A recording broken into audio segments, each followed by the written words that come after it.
तो मैंने आपको पहले ही बताया कि ऑक्सीजन है विश्व सुंदरी, बहुत अमीर परिवार से, तो ये हमेशा अपनी दबंगई दिखाती रहती है। एक बार फिर से अपनी दबंगई दिखाएगी, या थोड़ी देर बाद इसको परेशान करने के लिए बेचारे कार्बन के ऊपर एक तो लाद दी है ज़बरदस्ती, ऊपर से दोबारा क्या करती है, जब छीनती भी है इससे तो देखिए कितना खतरनाक छीनती है। एक तो ये जो इसने बॉन्ड दिया था वो दोबारा से वापस ले लिया, एक बॉन्ड जो दिया था वो तो लिया ही लिया, एक बॉन्ड और छीन लिया, मतलब पहले से 2 बॉन्ड था ना, उसको सिंगल कर दिया बेचारे को, है ना। इसका पूरा रिलेशनशिप इसका खराब करके बेचारे को सिंगल कर दिया। 2 इसके हस्बैंड थे, उस इसको सिंगल करके इसको हस्बैंड बना दिया।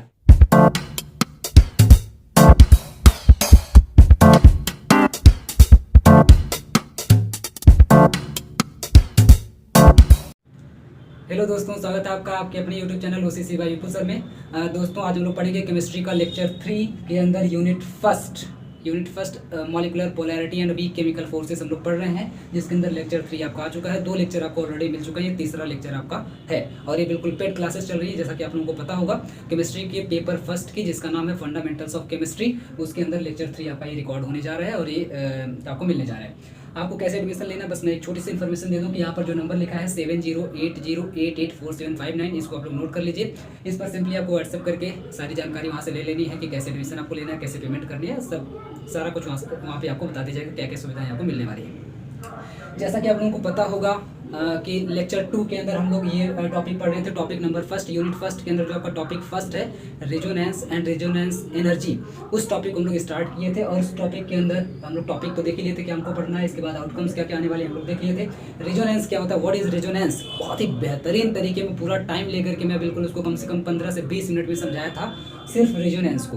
और ऐसा समझाया था इसीलिए क्योंकि ये एक बड़ा सा टॉपिक है और कोई भी टॉपिक जब स्टार्ट करते हैं तो थोड़ा सा टाइम तो लगता ही है, उस पर टाइम थोड़ी सी देनी पड़ती है। लेकिन हाँ, ऐसा अगर आप लोग वीडियो देख लेंगे एक बार रेजोनेंस वाला, तो आप लोगों को समझ में आ जाएगा कि इसके बाद तो ज़िंदगी में कभी रेजोनेंस भूलने वाला नहीं है। एक बार मैं फिर से आपको याद दिला दूँ, रेजोनेंस का नाम सुनते ही आप लोगों को अपने अपने गॉड को याद कर लेना, और गॉड को ही नहीं, सिर्फ गॉड ने अलग अलग समय में जो अलग अलग रूप धारण किए हैं और अलग अलग जो अवतार लिए हैं धरती पर, उसको आपको याद कर लेना है कि किस तरीके से अलग अलग टाइम में अलग अलग अवतार में आए और उनका अलग अलग काम रहा, अलग अलग उनकी पर्सनालिटी रही, अलग अलग तरीके से वो बिहेव किए अर्थ पर आकर के, पृथ्वी पर आकर के, और उनको अलग अलग तरीके से जाना जाता है, अलग अलग तरीके से उनकी मतलब जो भी पूजा वगैरह की जाती है।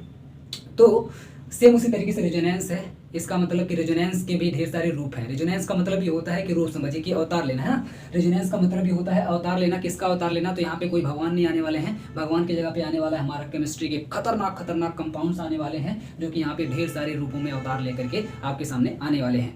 क्यों आने वाले हैं, क्योंकि अगर एक रूप से काम ना चले तब भगवान को दूसरा रूप लेना पड़ता है। उसी तरीके से किसी भी कंपाउंड का जब एक रूप से काम ना चले, एक स्ट्रक्चर से काम ना चले, तो वहाँ पर उसको दूसरी स्ट्रक्चर की सहायता लेनी पड़ती है, मीन्स उसको दूसरा रूप धारण करना पड़ता है, ताकि वो सभी प्रॉपर्टीज़ को फॉलो करवा पाए। ठीक है, तो जैसा कि मैं लास्ट वीडियो में आपको बताया था कि what is resonance. Resonance means जब कोई भी कंपाउंड की एक स्ट्रक्चर सभी प्रॉपर्टीज़ को डिफाइन नहीं कर पाते, सभी प्रॉपर्टीज़ को फॉलो नहीं करवा पाते उस कंपाउंड से, तो इसका मतलब ये होता है कि इसके पास और भी रूप हैं, इसके और भी अवतार हैं, इसके और भी स्ट्रक्चर्स हैं जो दुनिया में एग्जिस्ट करती हैं, और उन्हीं स्ट्रक्चर्स का नाम होता था रिजोनेटिंग स्ट्रक्चर, जिसके बारे में आज हम लोग पूरा डिटेल में पढ़ने वाले हैं। एग्जाम्पल इसका देखने वाले हैं कि ये जो यहाँ पे आपके सामने लिखे हुए कुछ एग्जाम्पल्स लिखे हुए हैं, अभी मैं और ढेर सारे एग्जाम्पल करवाने वाला हूँ। तो ये जो एग्जाम्पल्स हैं, इन एग्जाम्पल्स को हम लोग देखेंगे किस तरीके से ये स्ट्रक्चर बदलती हैं। उन स्ट्रक्चर्स का नाम होगा रेजोनेटिंग स्ट्रक्चर्स, उसको हम लोग बोलते हैं। ठीक है, रेजोनेटिंग स्ट्रक्चर्स। तो रेजोनेटिंग स्ट्रक्चर्स का ये जो फेनोमेनन था, यानी कि रूप बदलने का जो पूरा फेनोमेनन था, जो रूल था, इसी रूल का नाम था रेजोनेंस। मैं पूरा डिटेल में यहाँ पे नहीं बताऊंगा क्योंकि पिछले वीडियो में मैंने बहुत डिटेल में इसके बारे में डिस्कस किया हुआ है। आज सीधे सीधे हम लोग आते हैं एग्जाम्पल पर। और हाँ, आप लोगों का फीडबैक मुझे मिला कि आप लोग बोल रहे थे सर वीडियो की लेंथ थोड़ी बड़ी हो जाएगी, चलेगा 35 से 40 मिनट, 45 मिनट, 50 मिनट या 1 घंटे की हो जाएगी, कोई दिक्कत नहीं है, लेकिन टॉपिक थोड़ा सा ज़्यादा कवर करिए। तो बिल्कुल आज आपको ढेर सारे टॉपिक्स इसके अंदर मिलने वाले हैं। थोड़ा वीडियो लंबा होगा क्योंकि मेरी आदत है कि थोड़ा डिटेल में डिस्कशन करना, डिटेल में किसी चीज़ को बताना, मैं इन्फॉर्मेशन लेवल पढ़ा नहीं पाता हूँ, तो इसके लिए प्लीज़ मुझे आप लोग माफ़ करेंगे कि मैं थोड़ा सा टाइम आप लोगों का ज़्यादा लूँगा, लेकिन कोई दिक्कत नहीं है। आज के बाद कभी नहीं पढ़ना पड़ेगा। एक टॉपिक अगर आप लोग उससे पढ़ लिए तो वो टॉपिक ज़िंदगी में आपको कभी नहीं पढ़ना पड़ेगा, चाहे आप MSc करने जाइए, चाहे उसके आगे आप किसी भी क्लास में पढ़ने जाइए उस टॉपिक को। ठीक है, तो ये रहेगा। आज हम लोग एग्जाम्पल पे सीधे सीधे आते हैं। तो एग्जाम्पल नंबर फर्स्ट, जैसा कि इसका नाम आप लोगों को पता होगा, इसका नाम है बेंजीन। इसका नाम क्या है, बेंजीन। जो यहाँ पे स्ट्रक्चर बनी हुई है बेंजीन, ये इसके पास रेजोनेटिंग स्ट्रक्चर्स होती हैं। इस कंपाउंड पर पास अपनी कुछ रेजोनेटिंग स्ट्रक्चर्स होती हैं। इसका मतलब ये सभी प्रॉपर्टी को, यहाँ पे जो स्ट्रक्चर आपको बेंजीन की दिख रही है, अभी तक आपको सिर्फ यही पता रही होगी कि यही स्ट्रक्चर होती है, लेकिन इस स्ट्रक्चर से इस कंपाउंड का काम नहीं चलता। इसका मतलब ये हुआ कि इसके पास और भी स्ट्रक्चर्स हैं जिनका नाम है resonating structures, and this phenomenon is known as resonance. इसमें 2-3 इन्फॉर्मेशन मैं इसकी रेजोनेटिंग स्ट्रक्चर में आपको बना के बताऊँ। इसके पहले मैं 2-3 इन्फॉर्मेशन आपको देना चाहूँगा। सबसे पहले इन्फॉर्मेशन तो यही कि रेजोनेटिंग स्ट्रक्चर्स को हम लोग ऑलवेज, जब एक स्ट्रक्चर से दूसरे स्ट्रक्चर हम लोग बनाते हैं तो उसको ऑलवेज हम लोग डबल हेडेड एरो से डिनोट करते हैं। किससे?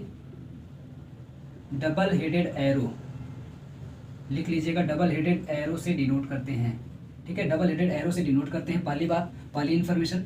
दूसरी इन्फॉर्मेशन की बॉन्ड के बारे में आपको जानकारी होनी चाहिए, क्योंकि आप लोग ये पढ़ने ही जा रहे हैं वीक केमिकल फोर्सेस, तो ऑब्वियस सी बात है कंपाउंड्स के अंदर बॉन्ड आपको पता होनी चाहिए, और अभी तक मेरे ख्याल से आपको पता भी होंगे। 3 तरह के बॉन्ड होते हैं हमारी केमिस्ट्री के अंदर। सबसे पहला सिंगल बॉन्ड, दूसरा डबल बॉन्ड, तीसरा होता है ट्रिपल बॉन्ड। ठीक है, तीसरा होता है ट्रिपल बॉन्ड। इसकी अपनी एक बहुत ही मज़ेदार कहानी है ना। जैसा कि मेरे ख्याल से आप जितने लोग वीडियो देख रहे हैं रेजोनेंस का, बीएससी फर्स्ट सेमेस्टर में है, मेरे ख्याल से 99% लोग अभी तक ये वाले बॉन्ड में होंगे, ये सिंगल बॉन्ड होंगे, है ना, सिंगल होंगे, मतलब उनकी अभी शादी वगैरह नहीं हुई है। ठीक है, 1% या 1% से कम लोग होंगे जिनकी शादी हो गई मीन्स डबल बॉन्ड, और भी कम कर लीजिए, मतलब बहुत ही मिनिमम संख्या होगी जो ट्रिपल बॉन्ड में है, मतलब उनकी शादी तो हुई है ना, 2 लोगों की शादी तो आपस में हुई है, 2 लोगों की शादी तो आपस में हुई है, लेकिन उनमें से किसी एक का मतलब तीसरे से भी चक्कर चल रहा है ना। तो इस तरीके के लोग भी आपको देखने के लिए मिल जाएंगे। तो कुछ लोग ऐसे भी हो सकते हैं, प्रोबेबिलिटी है, हो सकते हैं, कोई दिक्कत नहीं है, ऐसा एग्जिस्ट करता है सिस्टम मतलब एग्जिस्ट नहीं करता, लेकिन हाँ ऐसा लोगों का मतलब होता है, अपने अंदर फीलिंग होती है, तो इस हिसाब से हो सकती है। तो अगर मैं सिंगल की बात करूँ तो इसको लोग बोलते हैं जनरली कोवेलेंट बॉन्ड या फिर सिग्मा बॉन्ड। क्या बोलते हैं? कोवेलेंट बॉन्ड या फिर सिग्मा बॉन्ड। अगर मैं डबल बॉन्ड की बात करूँ तो इसमें एक सिग्मा होता है और एक पाई होता है, क्योंकि ऑब्वियस सी बात है ना, ये जो सिग्मा है ना, सिग्मा को हस्बैंड समझिए, पाई को वाइफ समझिए, पाई को वाइफ समझिए। ठीक है, ये हो गया हस्बैंड, ये हो गई वाइफ। इसमें अगर आप देखेंगे तो एक हस्बैंड, दूसरा हस्बैंड, और ये रहा पाई मीन्स वाइफ। इसका मतलब ये होगा कि इसमें चक्कर किसका चल रहा होगा, है ना, पाई वाले बॉन्ड का, यानी कि वाइफ का चक्कर चल रहा है किसके साथ? एक तो हस्बैंड है ही, इसके साथ शादी हुई है, जिसके साथ उसने रजिस्ट्रेशन करवाया हुआ है, लेकिन एक इसका ये बगल में सटा हुआ है, मीन्स कोई थर्ड पार्टी भी है, पड़ोसी भी है इसके अंदर, तो ये पड़ोसी से भी चक्कर चल रहा है ना। तो आप देखेंगे यहाँ पे चक्कर के हिसाब से अगर हम लोग देखें तो ये बेचारा सिंगल है, इसका किसी से कोई चक्कर नहीं, अकेला बिल्कुल तन्हा एकदम है पूरी दुनिया के अंदर। लेकिन यहाँ पर ये बिल्कुल खुशहाल है, कोई दिक्कत नहीं है ना, एक वाइफ एक हस्बैंड। लेकिन इसमें अगर आप देखेंगे 2 हस्बैंड है, एक वाइफ है, इसका मतलब पक्का किसी एक का चक्कर चल रहा है। अगर मैं इस पर बात करूँ, ये जो सिंगल है ना, सिंगल बॉन्ड अगर किसी के अंदर रहेगा तो इसके अंदर तो रेजोनेटिंग स्ट्रक्चर हो ही नहीं सकती। क्यों नहीं हो सकती? आप बोलेंगे सर ऐसा क्यों है, क्या कोई सिंगल है तो उसका अफेयर नहीं हो सकता?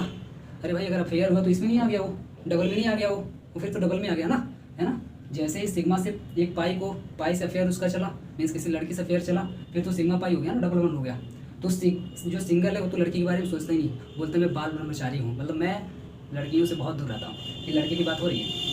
तो इसका कोई दूसरे स्ट्रक्चर बन ही नहीं सकती, क्योंकि ये जब किसी और के बारे में सोचता ही नहीं है तो इसका कोई दूसरा रूप कैसे हो सकता है? आप जैसे हम लोग बोलते हैं ना कि एक इंसान के कई रूप होते हैं, है ना। एक बार वो किसी रिलेशनशिप में जी रहा होता है, फिर थोड़ी देर बाद कोई और मिल गई तो उस रिलेशनशिप में जी रहा होता है ना, किसी से किसी तरीके से बिहेव कर रहा होता है, किसी से किसी तरीके से बिहेव कर रहा होता है, मीन्स एक साथ कई रिलेशनशिप उसकी चल रही होती है।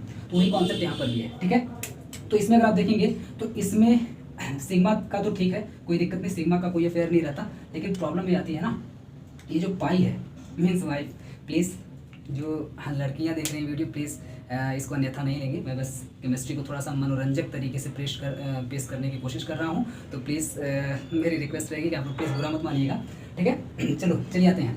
ये जो पाई है इसका ये ऐसा बॉन्ड होता है कि डीलोकेलाइजेशन वाला बॉन्ड होता है, मीन्स डीलोकेलाइज्ड कभी भी हो सकता है ना। इसके अंदर डीलोकेलाइजेशन की प्रॉपर्टी होती है। इसका मतलब ये हुआ कि ये बगल में अगर किसी को देख लिया जो सिंगल है या कोई और जो इसको देखते ही अच्छा लग गया, तो इसका दिल तुरंत उस पर आ जाता है ना, और तुरंत ये सोचने लगता है कि इससे हटाओ, इससे तुरंत डाइवोर्स लेते हैं, चलते हैं इसके पास। उसी तरीके से इसके अंदर भी ये सिग्मा तक तो ठीक था, लेकिन प्रॉब्लम यह है कि जब यहाँ पाई आ गया तो पाई का पक्का अफेयर होना मस्ट है। मतलब पाई की नज़र ना हमेशा तीसरे पे रहती है, जिससे इसकी शादी उस पर नहीं रहती, हमेशा तीसरे पे रहती है। मीन्स कोई अगर आस पास दिख गया, उससे थोड़ा सा बढ़िया हैंडसम दिख गया, निकल लो तुरंत, है ना, तुरंत निकल लो। तो सेम कॉन्सेप्ट, जहाँ पे भी पाई आ गया तुरंत समझ जाइए पक्का उसका अफेयर होने वाला है किसी से, मतलब वो एक जगह अस्थायी तो रह ही नहीं सकती, पाई एक जगह पे अस्थायी तो रह ही नहीं सकती, मतलब पक्का उसका कहीं ना कहीं जाना निश्चित है ना। तो कैसे जाएगी इसी को मैं दिखाने वाला हूँ। तो ये बात मेरे ख्याल से आप लोग समझ गए होंगे। इसके अंदर जिसके अंदर कोवेलेंट बॉन्ड होगा, सिग्मा बॉन्ड होगा, उसमें कोई भी अफेयर वाला मैटर नहीं है, कोई भी डीलोकेलाइजेशन नहीं है। अगर डीलोकेलाइजेशन नहीं होगा तो उसके अंदर कोई भी रेजोनेटिंग स्ट्रक्चर नहीं बनेगी। जिसके अंदर एक भी पाई बॉन्ड आ गया, जैसा कि डबल बॉन्ड में भी एक पाई बॉन्ड होता है, ट्रिपल बॉन्ड में भी एक पाई बॉन्ड होता है, तो दोनों ही केस में अगर दोनों ही बॉन्ड पाए जाएंगे, जैसा कि आपको दिख रहा होगा यहाँ पे डबल बॉन्ड दिख रहा है, अभी ट्रिपल बॉन्ड वाला भी आएगा, तो इन दोनों में ही डीलोकेलाइजेशन संभव है, हो सकता है। तो इस केस में क्या होगा, होगा ही, ऑब्वियस बात है, जैसा कि मैंने बोला कि हो ही सकता है, तो होगा ही। और जब होगा तो इसकी ढेर सारी और स्ट्रक्चर्स बनेंगी, ढेर सारे इसके और रूप बनेंगे, जिसको हम बोलेंगे रेजोनेटिंग स्ट्रक्चर, और इस पूरे फेनोमेनन को बोलेंगे रेजोनेंस। क्लियर है? तो चलिए तुरंत आते हैं अपने टॉपिक पर। मेरे ख्याल से ये दोनों इन्फॉर्मेशन आपको समझ में आ गई होंगी कि एक तो हम लोग इसको हमेशा डबल हेडेड एरो से दिखाते हैं, दूसरी बात ये बॉन्ड का कॉन्सेप्ट आपको समझ में आ गया होगा। तो सबसे पहले बेंजीन का देखते हैं कि बेंजीन में डीलोकेलाइजेशन किस तरीके से होता है, इसकी रेजोनेटिंग स्ट्रक्चर कैसे बनती है।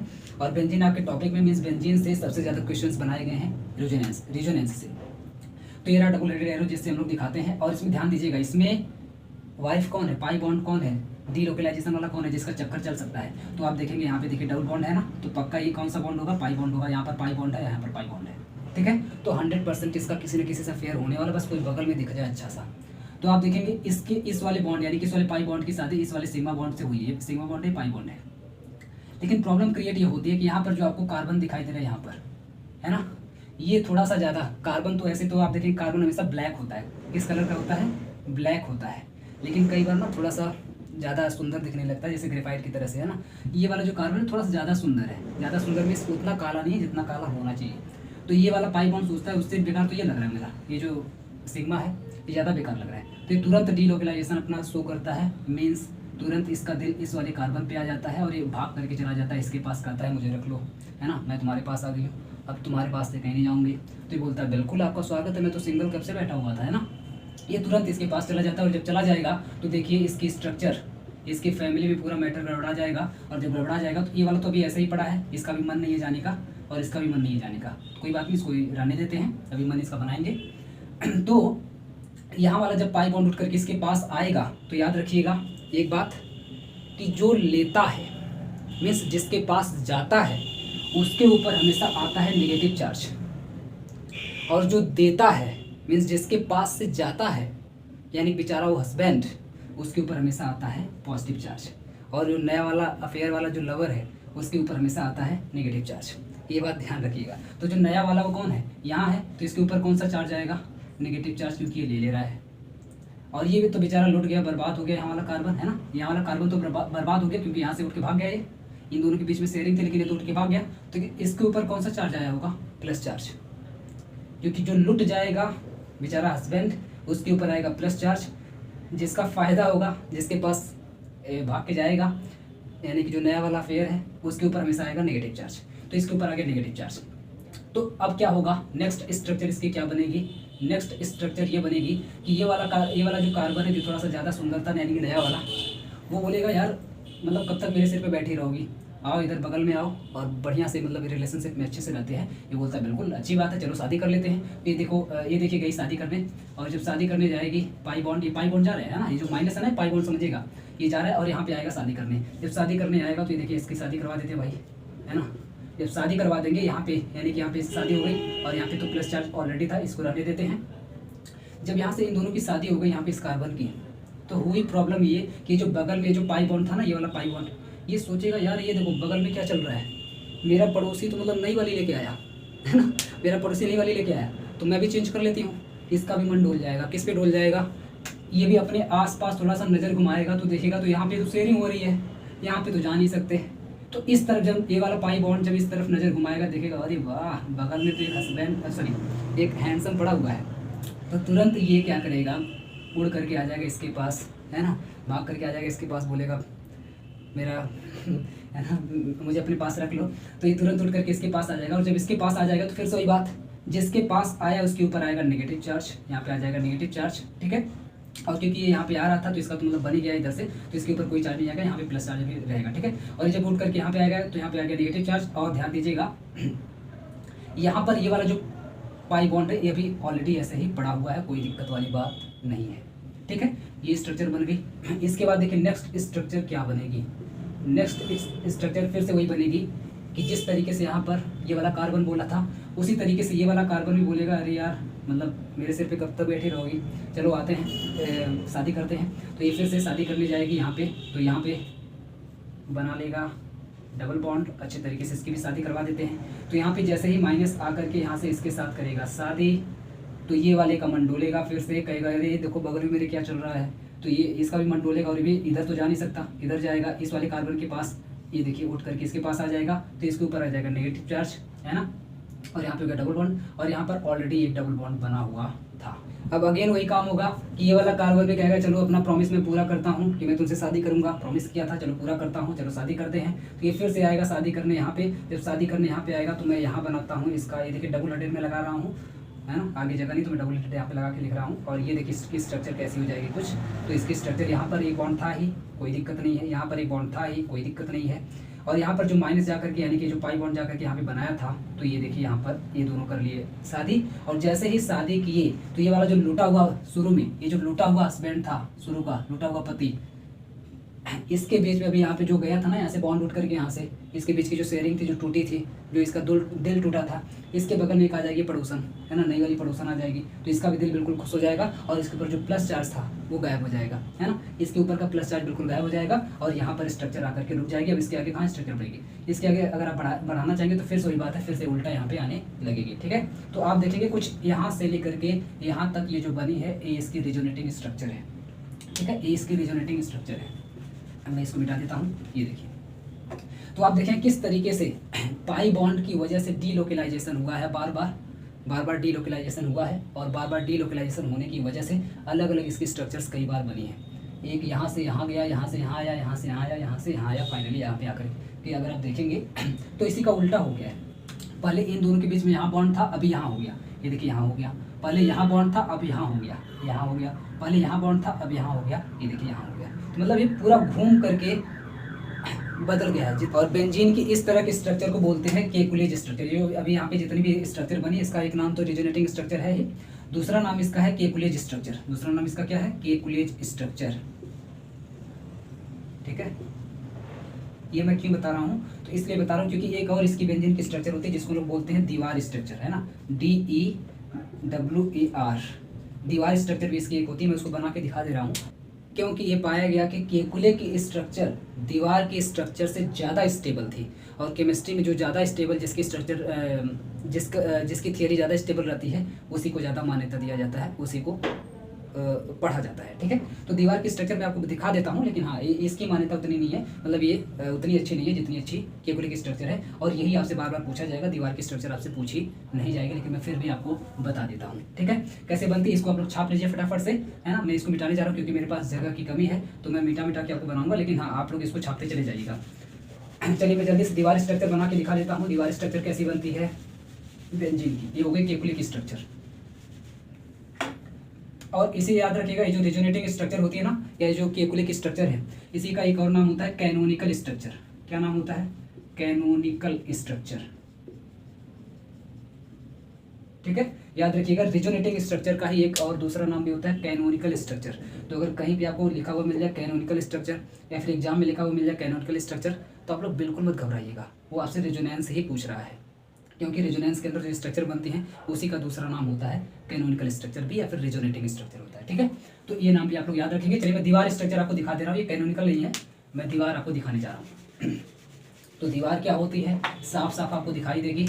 ये देखिए जैसे बेंजीन को मैंने यहाँ पे बना लिया, और दीवार साहब ने क्या किया, दीवार साहब ने ये किया कि यहाँ पर ये जो बॉन्ड तीन तीन दिखाई दे रहे हैं ना, इसको दो कर दिया। एक यहाँ पे था, यहाँ पे कर दिया, एक यहाँ पे कर दिया, और एक यहाँ पे बड़का वाला बॉन्ड बना दिया। कौन सा बॉन्ड, बड़का वाला बना दिया। दो तो छोटा वाला बॉन्ड, एक तो बड़का वाला बॉन्ड, ठीक है।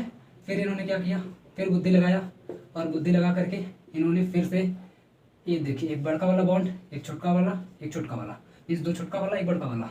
फिर से इन्होंने दिमाग लगाया और क्या किया, थोड़ा सा और चेंज किया, और चेंज करके चेंज करके यहाँ पे बड़का वाला बना दिया, यहाँ पे छोटका, यहाँ पे छोटका, ठीक है। तो अगर आप देखेंगे दो दो छोटा बॉन्ड, दो दो छोटा वाला बॉन्ड, पाई बॉन्ड, और एक बॉन्ड इन्होंने बना दिया सिग्मा बॉन्ड, और ये पूरा बड़ा सा मतलब आर पार करता हुआ, पूरे स्ट्रक्चर को आर पार करता हुआ, है ना। तो यही हो गया, ये आप देखेंगे दीवार की तरह से दिख रही है ना, है ना, आधे आधे हिस्से को बांट दे रही, पूरा बीच में एक दीवार इन्होंने बना दिया, यहाँ पे भी इन्होंने दीवार बना दिया, यहाँ पे इन्होंने दीवार बना दिया, है ना। इसी को पहले ऐसे बनाया, फिर ऐसे बनाया, फिर ऐसे बनाया, 3 बार बना के 3 स्ट्रक्चर इन्होंने बना दिया। इसी का नाम रखा गया दीवार स्ट्रक्चर। इसी का नाम क्या रखा गया? दीवार स्ट्रक्चर, क्योंकि उनका नाम भी था दीवार, और दीवार जैसा इन्होंने बनाया भी, तो इसका नाम दीवार स्ट्रक्चर पड़ गया। लेकिन इसकी मान्यता उतनी नहीं है, तो इसको आप लोग बना लीजिए। लेकिन हाँ, इससे ये आपके एग्जाम में नहीं आएगा, ठीक है। जब भी आएगा तो आपके एग्जाम में आएगा सिर्फ और सिर्फ कैनोनिकल स्ट्रक्चर, रेजोनेटिंग स्ट्रक्चर, यानी कि केकुले स्ट्रक्चर बेंजीन की, ठीक है। तो ये मैंने बता दिया आपको पूरा डिटेल में बेंजीन की कैसे केकुले की स्ट्रक्चर बनती है। अब आते हैं एक और कंपाउंड लेते हैं, सीओ कंपाउंड, कार्बन मोनोऑक्साइड। इसका नाम क्या है? Carbon monoxide. सीओ का अगर सीओ की अगर आप स्ट्रक्चर देखेंगे, सीओ मीन्स वो सीओ साहब नहीं, सीओ मीन्स यहाँ पे कार्बन मोनोऑक्साइड गैस। इसके अगर आप स्ट्रक्चर देखेंगे तो इसकी जो स्ट्रक्चर होती है वो स्ट्रक्चर कुछ इस तरीके से होती है। कार्बन हो गया और ये ऑक्सीजन हो गया। मैं एक चीज़ और आपको ये क्लू दे दूँ कि ऑक्सीजन कभी भी आपको दिख जाए ये ऑक्सीजन है, तो ऑक्सीजन के पास ऑलवेज 2 आप देखेंगे लोन पेयर होता है, ऑलवेज। अगर वो डबल बॉन्ड में है, तो डबल बॉन्ड बनाया हुआ है ऑक्सीजन, तो वो उसके पास हमेशा 2 लोन पेयर होता है, 2 यहाँ पे लोन पेयर होता है। ये बात आप लोग दिमाग में घुसा लीजिए अगर अभी तक नहीं पता है तो। क्यों होता है? क्योंकि आप जानते हैं कि ऑक्सीजन का एटॉमिक नंबर कितना होता है? 8 होता है। इसको अगर आप बांटेंगे तो 2 और 6 में ये ब्रेक होगा, 2 और 6 में इसकी इलेक्ट्रॉनिक कन्फिग्रेशन होगा, इलेक्ट्रॉनिक विन्यास होगा। तो यहाँ पे जो आपको 6 दिख रहा है ना, इसको अपना 8 कंप्लीट करने के लिए कितना और चाहिए? प्लस 2 और चाहिए। इसके पास ये 2 लोन पेयर कहाँ से आता है? इसके लिए आपको हुंड का नियम अप्लाई करना पड़ेगा, यानी कि 1s2 2s2 एंड 2p क्या हो जाएगा? 2 2 4 हो गया है, तो 2p यहाँ पे हो जाएगा 4, तो 4 4 8 हो जाएगा, ठीक है, 2p 4 हो जाएगा। अब ये 2p4 अगर आप देखेंगे तो p में आप जानते हैं टोटल कितनी ऑर्बिटल होती है? 3 ऑर्बिटल होती है। 3 ऑर्बिटल में अगर आप इस इलेक्ट्रॉन को फिल करेंगे तो 1 इलेक्ट्रॉन, 2 इलेक्ट्रॉन, 3 इलेक्ट्रॉन, और ये हो गया चौथा इलेक्ट्रॉन, ये हो गया चौथा इलेक्ट्रॉन। इसमें अगर आप ध्यान से देखेंगे तो ये हो गई आपकी पहली सेल, ये हो गई आपकी दूसरी सेल, यहाँ से ये आपकी दूसरी सेल हो गई। दूसरी सेल में अगर आप देखेंगे तो यहाँ पर बॉन्ड बन जाता है, जो कि यहाँ पे डबल बॉन्ड मैंने बता दिया ऑलरेडी आपको। ये जो 2 बच रहा है ना, ये वाला 2 इलेक्ट्रॉन, ये वाला 2 इलेक्ट्रॉन, यही 2 इलेक्ट्रॉन आप देखेंगे यहाँ पर 2 इलेक्ट्रॉन ये वाला, तो 1 लोन पेयर हो गया, 1 लोन पेयर हो गया। और ये वाला 2 इलेक्ट्रॉन, क्योंकि ये भी तो बॉन्ड नहीं बना रहा, ये भी बॉन्ड नहीं बना रहा है, बॉन्ड तो यहाँ बन रहा है, इस वाले इलेक्ट्रॉन के पास बॉन्ड बन रहा है, और इस वाले इलेक्ट्रॉन के साथ बॉन्ड बन रहा है, तो ये दोनों तो बिजी हो जाएंगे बॉन्ड बनाने में। यहाँ पर बॉन्ड बनाने में यहाँ पर 2 इलेक्ट्रॉन बचा और यहाँ पर 2 इलेक्ट्रॉन बचा, तो ये वाला 2 इलेक्ट्रॉन यहाँ हो गया, ये वाला 2 इलेक्ट्रॉन यहाँ हो गया, यानी कि 2 लोन पेयर इसके यहाँ पे हो गए। तो मेरे ख्याल से आपको समझ में आ गया होगा कि लोन पेयर ये 2 इस पे कहाँ से आते हैं, ठीक है। तो चलिए, वैसे इसलिए आपको पता रहा होगा, मैं फालतू में यहाँ पे टाइम वेस्ट कर दिया। चलिए आगे बढ़ते हैं इसमें। तो और इसलिए वेस्ट किया क्योंकि केमिस्ट्री जब तक आप पढ़ेंगे तब तक ऑक्सीजन आपको मिलता रहेगा। और अब मैं बार बार नहीं बताऊंगा आगे कि ऑक्सीजन के पास से 2 लोन पेयर कहाँ से आया और ऑक्सीजन कितना बॉन्ड बनाता है, ये मैं अब कभी नहीं बताऊंगा। अभी से आपको याद हो जाना चाहिए आगे के सभी लेक्चर्स के लिए, ठीक है। चलिए, तो इसकी अगर मैं बात करूँ तो ऑक्सीजन की एक मैं प्रॉपर्टी बता दूँ। ऑक्सीजन भी क्या है? ऑक्सीजन को ना समझिएगा विश्व सुंदरी लड़की। मैं जब भी पढ़ाता हूँ केमिस्ट्री तो इसी तरीके से पढ़ाता हूँ, और ऑक्सीजन का मैंने नाम ही रखा हुआ है विश्व सुंदरी। विश्व सुंदरी इसका मैंने नाम ही रखा हुआ है। ऑक्सीजन मीन्स विश्व सुंदरी, है ना, विश्व सुंदरी। और आप खुद ही बताइए, अगर कोई विश्व सुंदरी है तो उसको घमंड तो रहेगा ना, है ना, घमंड रहेगा कि अरे मेरा एक से कैसे काम चलेगा, है ना। उसको बहुत ज़्यादा प्राउड रहेगा अपने ऊपर, बहुत ज़्यादा घमंड रहेगा, और घमंड में आकर के उल्टा सीधा काम करेगी। अब देखिए किस तरीके से ऑक्सीजन उल्टा सीधा हमेशा काम करती है, और कार्बन के साथ हमेशा नाइंसाफ़ी करती है, हमेशा। क्योंकि हुआ ये कि ऑक्सीजन बेचारी विश्व सुंदरी, और कार्बन को अभी मैंने बताया कि कार्बन कैसा है? ब्लैक होता है, काला होता है। दुनिया जानती है कि कार्बन क्या है? ब्लैक, काला कलूटा, काला कलूटा, बिल्कुल काला होता है। अब इन दोनों की गलती से हो गई है शादी, है ना, इन दोनों की गलती से शादी हो गई है। अब भाई लफड़ा तो होने वाला है, क्योंकि एक है विश्व सुंदरी, एक है बिल्कुल दुनिया का सबसे काला कार्बन। तो ऑब्वियस सी बात है, दोनों एक दूसरे के अपोजिट हो गए नेचर में। जब अपोजिट हो गए तो पक्का इन दोनों में डाइवोर्स तो होने वाला है, मीन्स कुछ तो गड़बड़ होने वाला है। हमेशा अपनी पावर इसके ऊपर दिखाती रहेगी। तो कैसे दिखाती है इसको ध्यान से देखिएगा, मैं बार बार नहीं बताऊंगा। तो ये जो रही विश्व सुंदरी हमारी, कौन? विश्व सुंदरी। ये देखिए क्या करती है, ये क्या करती है, ये ज़बरदस्ती, इसके पास ये जो लोन पेयर है ना, ये इसकी ताकत है। ये क्या करती है, ज़बरदस्ती ये अपने लोन पेयर का इस्तेमाल करती है, क्योंकि इसकी इलेक्ट्रोनिगेटिविटी भी ज़्यादा होती है, विद्युत ऋणात्मक क्षमता भी ऑक्सीजन की ज़्यादा होती है कार्बन से। मीन्स ये बहुत ज़्यादा स्ट्रॉन्ग, बहुत ज़्यादा पावरफुल, बहुत अमीर परिवार से आती है, तो ये तुरंत अपनी पावर का इस्तेमाल करती है और ये तुरंत क्या कर देती है, यहाँ पे बॉन्ड बना देती है। तो ये देखिए स्ट्रक्चर तुरंत बन जाएगी, क्योंकि इसके पास पावर है, तो अपनी पावर का इस्तेमाल करके इसने क्या कर दिया, कार्बन के बीच में 2 बॉन्ड ऑलरेडी था, एक सिग्मा एक पाई, इसने क्या किया, एक सिग्मा और बना दिया, है ना, ट्रिपल बॉन्ड कर दिया, इसको ट्रिपल कर दिया। अभी तक 2 बॉन्ड था, अब ट्रिपल कर दिया। तो आप बताइए, ऑक्सीजन के पास, कार्बन के पास तो ऑलरेडी एक लोन पेयर था, कोई दिक्कत नहीं, एक लोन पेयर है। ऑक्सीजन के पास 2 लोन पेयर था, एक लोन पेयर का यहाँ पे बॉन्ड बन गया, तो कितना लोन पेयर बचा, एक लोन पेयर बच गया, सिर्फ एक लोन पेयर बचा। अब आप बताइए किसके ऊपर प्लस आएगा, किसके ऊपर माइनस आएगा। तो मैं आपको अभी बताया कि जो लेगा उसके ऊपर हमेशा नेगेटिव चार्ज, जो देगा उसके ऊपर हमेशा पॉजिटिव चार्ज आएगा। तो दिया कौन है, ऑक्सीजन दिया है, तो ऑक्सीजन के ऊपर आएगा पॉजिटिव चार्ज। लिया कौन है, कार्बन लिया है, कार्बन को जबरदस्ती दे करके, कार्बन के बीच में जबरदस्ती शेयरिंग करवा के इसने क्या कर दिया, बॉन्ड बना दिया, तो इसके ऊपर आ जाएगा नेगेटिव चार्ज। क्लियर है, ऑक्सीजन दिया है तो इसके ऊपर पॉजिटिव चार्ज, कार्बन लिया है तो इसके ऊपर नेगेटिव चार्ज। ये बात आपको क्लियर हो गई होगी। तो आप देखेंगे एक स्ट्रक्चर से दूसरे स्ट्रक्चर बनी कि नहीं बनी, बिल्कुल बनी। इसको अगर आप देखेंगे तो ये कोवेलेंट स्ट्रक्चर है, मीन्स इसके ऊपर कोई चार्ज नहीं है। लेकिन ये जो स्ट्रक्चर है ये आयनिक स्ट्रक्चर, तो पूछ सकता है आपसे आयनिक स्ट्रक्चर क्या होती है, तो इसी स्ट्रक्चर को आयनिक स्ट्रक्चर बोलते हैं, आयनिक स्ट्रक्चर है। इसके बाद एक और स्ट्रक्चर बनेगी, तो मैंने आपको पहले ही बताया कि ऑक्सीजन है विश्व सुंदरी, बहुत अमीर परिवार से, तो ये हमेशा अपनी दबंगई दिखाती रहती है। एक बार फिर से अपनी दबंगई दिखाएगी। अभी जो इसने एक यहाँ पे बॉन्ड दिया था, ये क्या करती है, थोड़ी देर बाद इसको परेशान करने के लिए बेचारे कार्बन के ऊपर एक तो लाद दी है जबरदस्ती, ऊपर से दोबारा क्या करती है, जब छीनती भी है इससे, तो देखिए कितना खतरनाक छीनती है। एक तो ये जो इसने बॉन्ड दिया था वो दोबारा से वापस ले लिया, है ना, दोबारा से वापस ले लिया, और एक बॉन्ड और ले लिया, है ना, एक्स्ट्रा एक बॉन्ड जो दिया तो वो तो लिया ही लिया, एक बॉन्ड और छीन लिया। मतलब पहले से 2 बॉन्ड था ना, उसको सिंगल कर दिया बेचारे को, है ना, इसका पूरा रिलेशनशिप इसका खराब करके बेचारे को सिंगल कर दिया। 2 इसके हस्बैंड थे, इसको सिंगल करके इसको हस्बैंड बना दिया, है ना। देखो देखिए डांस से कैसे, तो ये रहा कार्बन, बीच में बचा सिर्फ सिंगल बॉन्ड, क्योंकि ये जो 2 बॉन्ड को तोड़ करके ऑक्सीजन उठा लिया, क्योंकि बहुत पावरफुल है भाई, है ना, बहुत पावरफुल है, और विश्व सुंदरी ऊपर से है, तो ऑब्वियस सी बात है, मैंने पहले ही बताया बहुत ज़्यादा इसके अंदर घमंड है। तो कार्बन और ऑक्सीजन के बीच में बचा सिंगल बॉन्ड, और ये रहा ऑक्सीजन।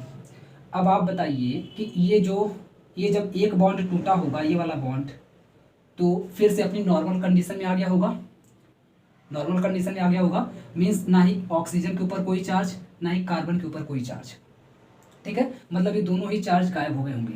लेकिन जब जबरदस्ती एक और बॉन्ड को तोड़ करके ले लिया, तब क्या हो गया कि कार्बन यहाँ पे देने वाला हो गया, क्योंकि कार्बन का जबरदस्ती ले रही है, जब जबरदस्ती ले रही है तो इसके कार्बन के ऊपर कौन सा चार्ज आएगा, प्लस चार्ज, क्योंकि जो देने वाला होता है उसके ऊपर हमेशा आता है प्लस चार्ज, और जो लेने वाला होता है जबरदस्ती ले कौन रहा है, ऑक्सीजन, तो ऑक्सीजन के ऊपर आ जाएगा नेगेटिव चार्ज। लोन पेयर की बात करें तो यहाँ पर एक लोन पेयर इसके पास ऑलरेडी था, और ये अभी भी है कार्बन के पास। इसके लोन पेयर की बात करें तो एक लोन पेयर तो इसके पास ऑलरेडी था। अगर मैं बात करूँ यहाँ पर जो माइनस चार्ज आ रहा है, क्योंकि ये ले रही है इसलिए, तो ये जो बॉन्ड उठ करके आया है, एक इसका लोन पेयर हो गया, मीन्स बॉन्ड के अंदर 2 इलेक्ट्रॉन होते हैं ना, इस वाले बॉन्ड का 2 इलेक्ट्रॉन, और ये जो नीचे से एक बॉन्ड आया है इसका 2 इलेक्ट्रॉन, मीन्स इसके पास टोटल कितना इलेक्ट्रॉन हो गया, तो आप बोलेंगे टोटल इसके पास 3 लोन पेयर यानी कि 6 इलेक्ट्रॉन हो गया। कैसे, एक तो इसके पास पहले से था, एक ये ऊपर वाले बॉन्ड का 2 इलेक्ट्रॉन, और एक नीचे वाले बॉन्ड का 2 इलेक्ट्रॉन, कुल मिला के इसके पास 3 लोन पेयर हो गया। मतलब देखिए इसके दबंगई देखिए आप, है ना। फिर से अभी यहाँ से क्या करेगी, फिर से अगर उल्टा आना चाहिए तो यहाँ से यहाँ आ सकता है, यहाँ से यहाँ आ सकती है स्ट्रक्चर, और यहाँ से यहाँ जा सकती है। अच्छा ये बताइए, ये स्ट्रक्चर आयनिक है कि कोवेलेंट है, साफ साफ दिख रहा है, इसके ऊपर चार्ज दिख रहा है, इसका मतलब ये आयनिक स्ट्रक्चर है। कैसे स्ट्रक्चर है, आयनिक। किसी के ऊपर अगर प्लस माइनस दिखाई दे तो इसका मतलब होता है वो आयनिक स्ट्रक्चर है, ये कोवेलेंट स्ट्रक्चर है, ठीक है। तो आप देखेंगे यहाँ पर इस तरीके से इसकी जो स्ट्रक्चर्स बन रही है, 3 स्ट्रक्चर, 1 2 3, ये स्ट्रक्चर इसकी हो गई रिजोनेटिंग स्ट्रक्चर, ये तो ओरिजिनल वाली हो गई, बाकी ये 2 इसकी रिजोनेटिंग स्ट्रक्चर हो गई, जिसको आप बोल सकते हैं कैनोनिकल स्ट्रक्चर भी, ठीक है। तो ये हो गया रिजोनेंस। आगे और दिखाते हैं, नेक्स्ट एक और कंपाउंड का आपको दिखाते हैं, नोट करते चलिएगा आप लोग फटाफट से। अब थोड़ा स्पीड बढ़ाएंगे, क्योंकि अब काफ़ी कुछ आपको बेसिक बता चुके हैं, और जैसे जैसे मैं बेसिक बताता जाऊँगा इसका मतलब मैं स्पीड बढ़ाता जाऊँगा, क्योंकि आपको फिर ज़्यादा चीज़ें आपको बतानी नहीं रहेंगी, सब कुछ मैं बता चुका हूँ, बस मुझे आगे बढ़ना रहेगा। इसकी अगर मैं बात करूँ तो यहाँ पे आप देख सकते हैं, जैसा कि मैं आपको पहले ही बता रहा था कि ऑक्सीजन के पास हमेशा कितने लोन पेयर होते हैं, 2 लोन पेयर। यहाँ पर भी ऑक्सीजन है तो यहाँ पर भी ऑक्सीजन के पास कितना लोन पेयर रहेगा, 2 लोन पेयर। कार्बन हमेशा टोटल कितना बॉन्ड बनाता है, 4 बॉन्ड बनाता है। तो कार्बन का यहाँ पे आप देखेंगे 2 बॉन्ड इधर, 2 बॉन्ड इधर, 4 बॉन्ड ऑलरेडी बने हुए हैं। तो इसका मतलब ये है कि कार्बन के पास ना ही कोई लोन पेयर है ना ही कोई चार्ज है। ठीक है, यहाँ पर लोन पेयर क्यों था, क्योंकि कार्बन का आप देखेंगे 2 ही बॉन्ड बना हुआ था और 2 इलेक्ट्रॉन उसका जो यहाँ पे बॉन्ड बना था वो यहाँ पे खाली बैठा हुआ था। तो 2 इलेक्ट्रॉन मिलकर के एक लोन पेयर यहाँ पे हो गया था। ठीक है, इसकी अगर मैं स्ट्रक्चर की बात करूँ तो आप देखेंगे किस तरीके से बनेगी इसकी स्ट्रक्चर। यहाँ पे क्या होता है कि यहाँ पे तो एक कार्बन से 2 विश्व सुंदरी जुड़ी हुई है। अभी तक तो यहाँ पे गलीमत थी कि एक ही विश्व सुंदरी थी। अब यहाँ पे इस कार्बन की क्या हालत होने वाली है, इसके चिथड़े उड़ने वाले हैं, क्योंकि आगे भी विश्व सुंदरी पीछे भी विश्व सुंदरी, शादी भी किया तो 2 विश्व सुंदरी से। अब तो इसकी लगने वाली अच्छे तरीके से, है ना। देखिए कैसे लगती है। होता ये है कि ये भी ताकतवर, ये भी ताकतवर। तो होता ये है कि यहाँ पर जो बॉन्ड है, ये जो ऑक्सीजन है, अपनी ताकत का इस्तेमाल करके एक बॉन्ड इसका तोड़ करके उठा ली। कौन सा वाला बॉन्ड, वही पाई वाला जो कमजोर होता है। पाई हमेशा कमजोर होता है, जिसको बगल में देखा ना अट्रैक्ट हो जाता है तुरंत और तुरंत भाग जाता है उसके साथ। तो इसको तोड़ करके उठा लिया और यहाँ पे इसने क्या किया कि जबरदस्ती, ये वाला जो ऑक्सीजन है इसने जबरदस्ती क्या किया, यहाँ पे एक बॉन्ड बना दिया। ध्यान से देखिए, एक ऑक्सीजन का कमाल देखिए, ये इसे जबरदस्ती यहाँ से छीन लिया एक बॉन्ड और यहाँ पे जबरदस्ती इसके ऊपर लाद दिया एक बॉन्ड। तो होगा क्या, कैसी स्ट्रक्चर बनेगी, तो यहाँ पे थी ऑक्सीजन और यहाँ पे कार्बन और यहाँ पे ऑक्सीजन। बॉन्ड देखिए, यहाँ पे सिंगल हो गया, यहाँ पे सिंगल हो गया, यहाँ पे ट्रिपल हो गया, यहाँ पे मैं ट्रिपल बना दे रहा हूँ, ये देखिए ट्रिपल हो गया। क्लियर है, किसके ऊपर अब प्लस आया, किसके ऊपर नेगेटिव आया। पहले तो लोन पेयर बना लेते हैं। लोन पेयर की अगर बात करूँ तो यहाँ पे इसके पास 2 लोन पेयर ऑलरेडी था, एक यहाँ से बॉन्ड इसने ले लिया तो इसके पास कितना लोन पेयर, 3, 1 2 और ये हो गया 3 लोन पेयर इसके पास, इस वाले ऑक्सीजन के पास। इसके पास कितना लोन पेयर बचा, 2 लोन पेयर था, एक का इस्तेमाल करके यहाँ पे बॉन्ड बना दिया तो सिर्फ और सिर्फ बचा 1 लोन पेयर। कितना बचा, 1 लोन पेयर। अब आप बताइए चार्ज किसके ऊपर आया होगा, कौन लिया है कौन दिया है। तो यहाँ पे अगर आप देखेंगे तो ये वाला ऑक्सीजन इससे लिया है तो इस वाले ऑक्सीजन के ऊपर कौन सा चार्ज आया होगा, नेगेटिव चार्ज। ये वाला कार्बन दिया है तो इसके ऊपर कौन सा चार्ज आया होगा, पॉजिटिव चार्ज। पहली कंडीशन। दूसरी कंडीशन देखिए, ये वाला ऑक्सीजन यहाँ से दिया है तो इस वाले ऑक्सीजन के ऊपर कौन सा चार्ज आया होगा, पॉजिटिव चार्ज। और ये कार्बन लिया है ना, ये वाला ऑक्सीजन यहाँ से दिया है और ये कार्बन यहाँ पे लिया है तो इस कार्बन के ऊपर कौन सा चार्ज आया होगा, नेगेटिव चार्ज। अब आप बोलेंगे ये कौन सी केमिस्ट्री पढ़ा रहे हैं सर कि यहाँ पे इसके ऊपर 2 चार्ज आ रहा है, प्लस और माइनस दोनों आ रहा है।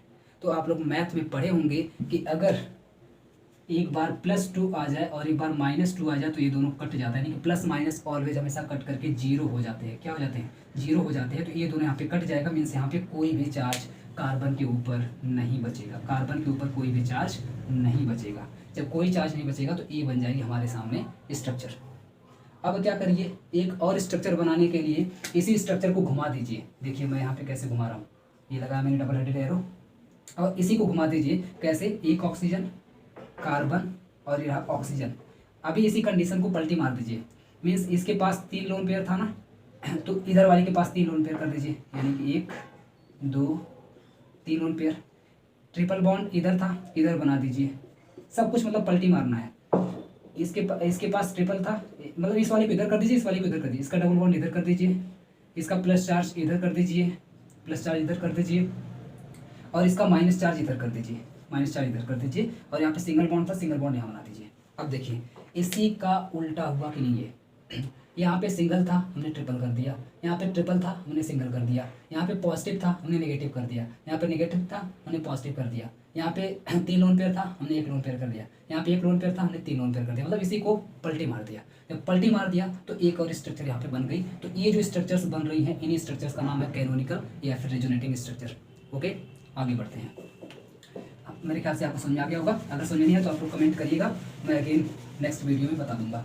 चलिए, एक ये एग्जाम्पल हो गया। एक और एग्जाम्पल देखते हैं यहाँ पे NO2 का।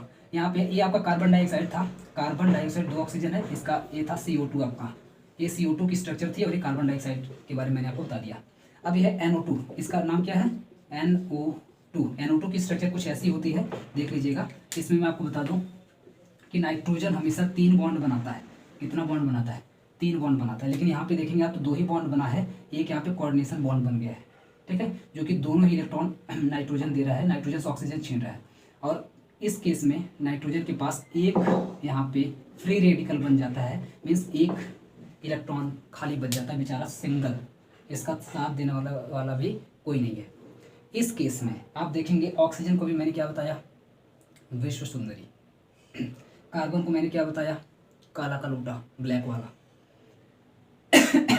लेकिन अगर आप देखेंगे तो यहाँ पे नाइट्रोजन ना कार्बन की अपेक्षा थोड़ा सा बेहतर है, मीन्स उतना काला नहीं जितना कार्बन है। तो नाइट्रोजन और ऑक्सीजन की जब हम लोग शादी करवाते हैं यहाँ पे, तो इस केस में थोड़ा सा मतलब रिलैक्स फील होता है कि चलो नाइट्रोजन थोड़ा सा डिजर्व करता है ऑक्सीजन, मीन्स नाइट्रोजन उतना गंदा नहीं है, उतना बेकार नहीं है जितना कि कार्बन था, जितना काला कार्बन था। ये थोड़ा बेचारा गोरा चिट्टा है नाइट्रोजन, है ना। तो चलिए इन दोनों की शादी हो जाती है। अब शादी हो गई लेकिन फिर भी केस तो वही रहेगी, क्योंकि ये विश्व सुंदरी है तो विश्व सुंदरा है नहीं, विश्व सुंदरा है नहीं तो विश्व सुंदरी के साथ कैसे रह सकता है। और ये बिल्कुल स्ट्रॉन्ग, कम से कम नाइट्रोजन से तो ज़्यादा स्ट्रॉन्ग होती है, क्योंकि इलेक्ट्रोनिगेटिविटी नाइट्रोजन से ज़्यादा होती है ऑक्सीजन की, नाइट्रोजन से ज़्यादा होती है ऑक्सीजन की। तो इस केस में आप देखेंगे ऑक्सीजन तो काम खराब करने में आगे है, क्योंकि ये बहुत ज़्यादा अपने ऊपर प्राउड फील करता है, ये अपने ऊपर बहुत ज़्यादा प्राउड फील करता है और घमंड में तो रहता है क्योंकि विश्व सुंदरी है। तो इस केस में हमेशा ये काम खराब करेगा। कैसे खराब करेगा, तो याद रखिएगा, मैंने भी आपको बताया कि ऑक्सीजन ऑलवेज, ऑक्सीजन के पास दो लोन पेयर होते हैं। तो यहाँ पे देखिए 3 लोन पेयर है। कैसे, पहले लोन पेयर को समझ लीजिए कि यहाँ पर क्योंकि डबल बॉन्ड बना हुआ है तो 2 लोन पेयर, और यहाँ पे आप देख रहे हैं कि ये जो कोऑर्डिनेशन बॉन्ड लगा है, इसका मतलब होता है कि 2 इलेक्ट्रॉन नाइट्रोजन इसको एक्स्ट्रा दे रहा है। तो 2 तो इसके पास लोन पेयर है ही, एक ही वाला, एक ही वाला। एक यहाँ पे लोन पेयर कहाँ से है, तो नाइट्रोजन ने इसको दिया है, इसलिए इसके पास हो गया कुल मिलाकर के 3 लोन पेयर। अब देखिए दिक्कत क्या होती है, जब इसकी रेजोनेटिंग स्ट्रक्चर बनती है तो इस केस में कुछ नहीं होता, इसी को पलटी मार दीजिए। जब आप पलटी मारेंगे तो क्या होगा, नाइट्रोजन के पास एक यहाँ पे अपना इलेक्ट्रॉन फ्री रेडिकल, और यहाँ पे कर दीजिए सिंगल बॉन्ड, ऑक्सीजन कर दीजिए, ऑक्सीजन के पास कर दीजिए 3 लोन पेयर, और ये सिंगल बॉन्ड नहीं है, कोऑर्डिनेशन बॉन्ड है, मीन्स दोनों इलेक्ट्रॉन नाइट्रोजन अकेले दे रहा है। अब यहाँ पे डबल बॉन्ड बना दीजिए और ये कर दीजिए ऑक्सीजन, और ऑक्सीजन के पास होता है अपना खुद का 2 लोन पेयर। तो ये आप देखेंगे कुछ नहीं इसमें करना है, NO2 में कुछ नहीं करना है आपको। NO2 अगर आपको आता है एग्जाम में रेजोनेटिंग स्ट्रक्चर इसकी बनाने के लिए, इसी को बस पलटी मार दीजिए। स्ट्रक्चर आपको पता होनी चाहिए, बस इसी स्ट्रक्चर को आप पलटी मार दीजिए, इसकी एक ही रेजोनेटिंग स्ट्रक्चर बनती है, कुल मिला के आप बोल लीजिए 2 बनती है, ठीक है, क्योंकि एक ही वाली है। तो ये दोनों इसकी रेजोनेटिंग स्ट्रक्चर हो जाती हैं, बस इसी को पलटी मार के बना देना है। अब जल्दी जल्दी कुछ और कंपाउंड्स देख लेते हैं, इससे आप लोग बोर मत होइएगा। जितने भी कंपाउंड्स, ये सारे कंपाउंड्स पूछे गए, याद रखिएगा सभी कंपाउंड्स आपके प्रीवियस ईयर में लगातार पूछे गए हैं, इसीलिए मैं सोच रहा हूँ कोई भी कंपाउंड आपका ना छोड़ो। भले ही वीडियो थोड़ा सा लंबा बन जाएगा, एक और वीडियो बना लेंगे चलेगा, लेकिन कोई कंपाउंड आपका छूटने ना पाए। तो आप लोग बिल्कुल पेशेंस बना करके वीडियो को देखते रहिए, यही आपका मेन, यही तो एग्जाम में आएगा। बाकी तो ये सब भरवा है, ये सब तो भी लिखवाना है, बस लिखवाते जाएंगे, हल्का हल्का समझाते जाएंगे, आपका होता चला जाएगा, ठीक है। बस इसी में जो टाइम लगेगा वो लगेगी। बस ये लास्ट कंपाउंड में कुछ और 4-5 करवा दे रहा हूँ, 3 2 5 और करवा दे रहा हूँ, फिर आपका एग्जाम्पल खत्म हो जाएगा, ठीक है। NO3 की अगर मैं बात करूँ तो NO3 में आप जानते हैं इसकी स्ट्रक्चर कैसी होती है, बीच में रहेगा नाइट्रोजन और 3 ऑक्सीजन है, तो एक ऑक्सीजन यहाँ हो जाएगा, एक ऑक्सीजन यहाँ कर देते हैं, एक ऑक्सीजन यहाँ कर देते हैं। और आप जानते हैं कि नाइट्रोजन टोटल 3 बॉन्ड बनाता है, तो चलिए एक बॉन्ड इसका इधर बनवा देते हैं और 2 यहाँ पे, ऐसे 2 बना देगा यहाँ पे, और अगर यहाँ पे एक कोऑर्डिनेट बना देगा, एक यहाँ पे एक कोऑर्डिनेट बना देगा, ठीक है, इस तरीके से बना देगा। और आप जानते हैं कि जो डबल बॉन्ड वाला होता है उसके पास तो 2 लोन पेयर होते हैं, और जो कोऑर्डिनेट वाला होता है उसके पास 2 तो होते ही, एक कोऑर्डिनेशन वाला मिला करके 3 लोन पेयर ऑक्सीजन के पास हो जाते हैं। मेरे ख्याल से ये मुझे एक्सप्लेन करने की ज़रूरत नहीं है, ठीक है। इसमें कुछ नहीं होता, इसमें सिंपली इसी स्ट्रक्चर को आपको बार बार घुमाते जाना होता है, और यहाँ पे रेजोनेटिंग स्ट्रक्चर आपकी बनती चली जाती है, कोनोनिकल स्ट्रक्चर बनती चली जाती है। फॉर एग्जांपल नाइट्रोजन हो गया, फिर से यहाँ पे ऑक्सीजन, फिर से यहाँ पे ऑक्सीजन, फिर से यहाँ पे ऑक्सीजन। एक बार मैं और लिख लेता हूँ, फिर मैं आपको एक साथ तीनों बना करके दिखा देता हूँ। नाइट्रोजन, ऑक्सीजन, ऑक्सीजन, ऑक्सीजन, कुछ नहीं करना है आपको। अभी यहाँ पे 2 कोऑर्डिनेट बॉन्ड थे, अभी इधर इधर कर देना है। चलिए यहाँ एक कोऑर्डिनेट कर देते हैं, यहाँ एक कोऑर्डिनेट कर देते हैं, इसका यहाँ पे डबल कर देते हैं। जब डबल कर देंगे तो इसके पास हो जाएगा 2 लोन पेयर, इसके पास हो जाएगा 3 लोन पेयर, इसके पास भी हो जाएगा 3 लोन पेयर। अब की बार क्या करते हैं, इसको और पलटी मारते हैं, यहाँ पर कोऑर्डिनेशन एक रहने देते हैं, यहाँ पे बना देते हैं कोऑर्डिनेशन, क्योंकि यहाँ पे भी डबल बॉन्ड बन गया था, यहाँ पे कोऑर्डिनेशन बना देते हैं, और इसको कर देते हैं डबल बॉन्ड। एक बार डबल बॉन्ड से इस वाले ऑक्सीजन को किए, एक बार डबल बॉन्ड से इस वाले ऑक्सीजन को किए, एक बार डबल बॉन्ड से इस वाले ऑक्सीजन को यहाँ पे कर दिए, तो 3 तरह की यहाँ पे स्ट्रक्चर बन गई। और फिर से आप लोन पेयर आप जानते हैं कैसे करना है, तो डबल बॉन्ड के साथ 2 लोन पेयर और कोऑर्डिनेशन के साथ हमेशा 3 लोन पेयर ऑक्सीजन के पास होता है, ये आपको पता होना चाहिए। तो ये इस तरीके से, इसमें कुछ नहीं करना है, इसमें बस ऐसे ही कोऑर्डिनेशन बॉन्ड को घुमा देना है, और घुमा करके आप देखेंगे 3 इसकी स्ट्रक्चर बन जाएगी। इसे ही बोलते हैं जनरली इसे ही बोलते हैं हम लोग रेजोनेटिंग स्ट्रक्चर। सेम इसी पैटर्न पर आप देखेंगे SO3 का भी बनता है। यहाँ पे बीच में हो जाएगा सल्फर, यहाँ पे बीच में हो जाएगा आपका सल्फर, फिर से 3 ऑक्सीजन ले लीजिए, 3 ऑक्सीजन ले लीजिए, फिर से वही बात 2 कोऑर्डिनेशन कर दीजिए और 1 डबल कर दीजिए। जब 2 कोऑर्डिनेशन कर देंगे 1 डबल कर देंगे तो आपको पता ही है कि कितना लोन पेयर किसके पास हो जाएगा, ये तो आपको पता ही हो गया होगा, मुझे बताने की जरूरत नहीं है। फिर एक जो बनेगा, अब मैं फिर से एक बार लिख लेता हूँ ऑक्सीजन ऑक्सीजन ऑक्सीजन, फिर से एक बार मैं लिख लेता हूँ सल्फर के साथ ऑक्सीजन ऑक्सीजन ऑक्सीजन। घुमा दीजिए, बॉन्ड को घुमा दीजिए, एक बार यहाँ पे कर दीजिए, यहाँ कर दीजिए, और चलिए एक बार यहाँ पे कर लेते हैं और यहाँ पे कर लेते हैं। ठीक है, कोऑर्डिनेशन को हमने घुमा दिया, यहाँ पे कर दीजिए डबल, जो बच रहा है वहाँ पे डबल कर दीजिए, लोन पेयर बना लीजिए। डबल के पास हमेशा double lone pair, 2 lone pair, double bond के साथ हमेशा डबल लोन पेयर, और कोऑर्डिनेशन के साथ हमेशा 3 लोन पेयर, कोऑर्डिनेशन के साथ हमेशा 3 लोन पेयर यहाँ पे आप देखेंगे हो जाएगा।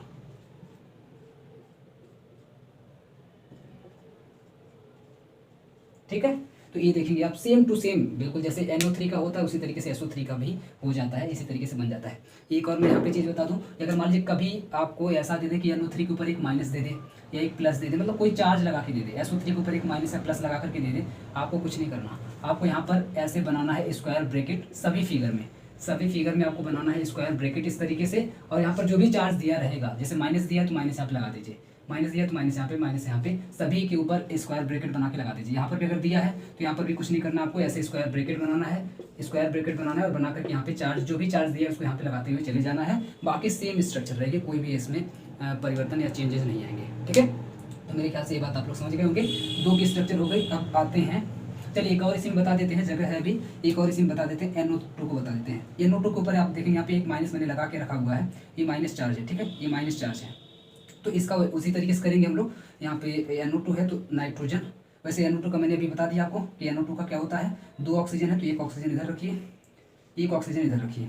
इसकी स्ट्रक्चर किस तरीके से बनती है तो आपको पता होगा कि एक तो डबल बॉन्ड से होता है और एक होता है कोऑर्डिनेशन से, इस तरीके से होता है।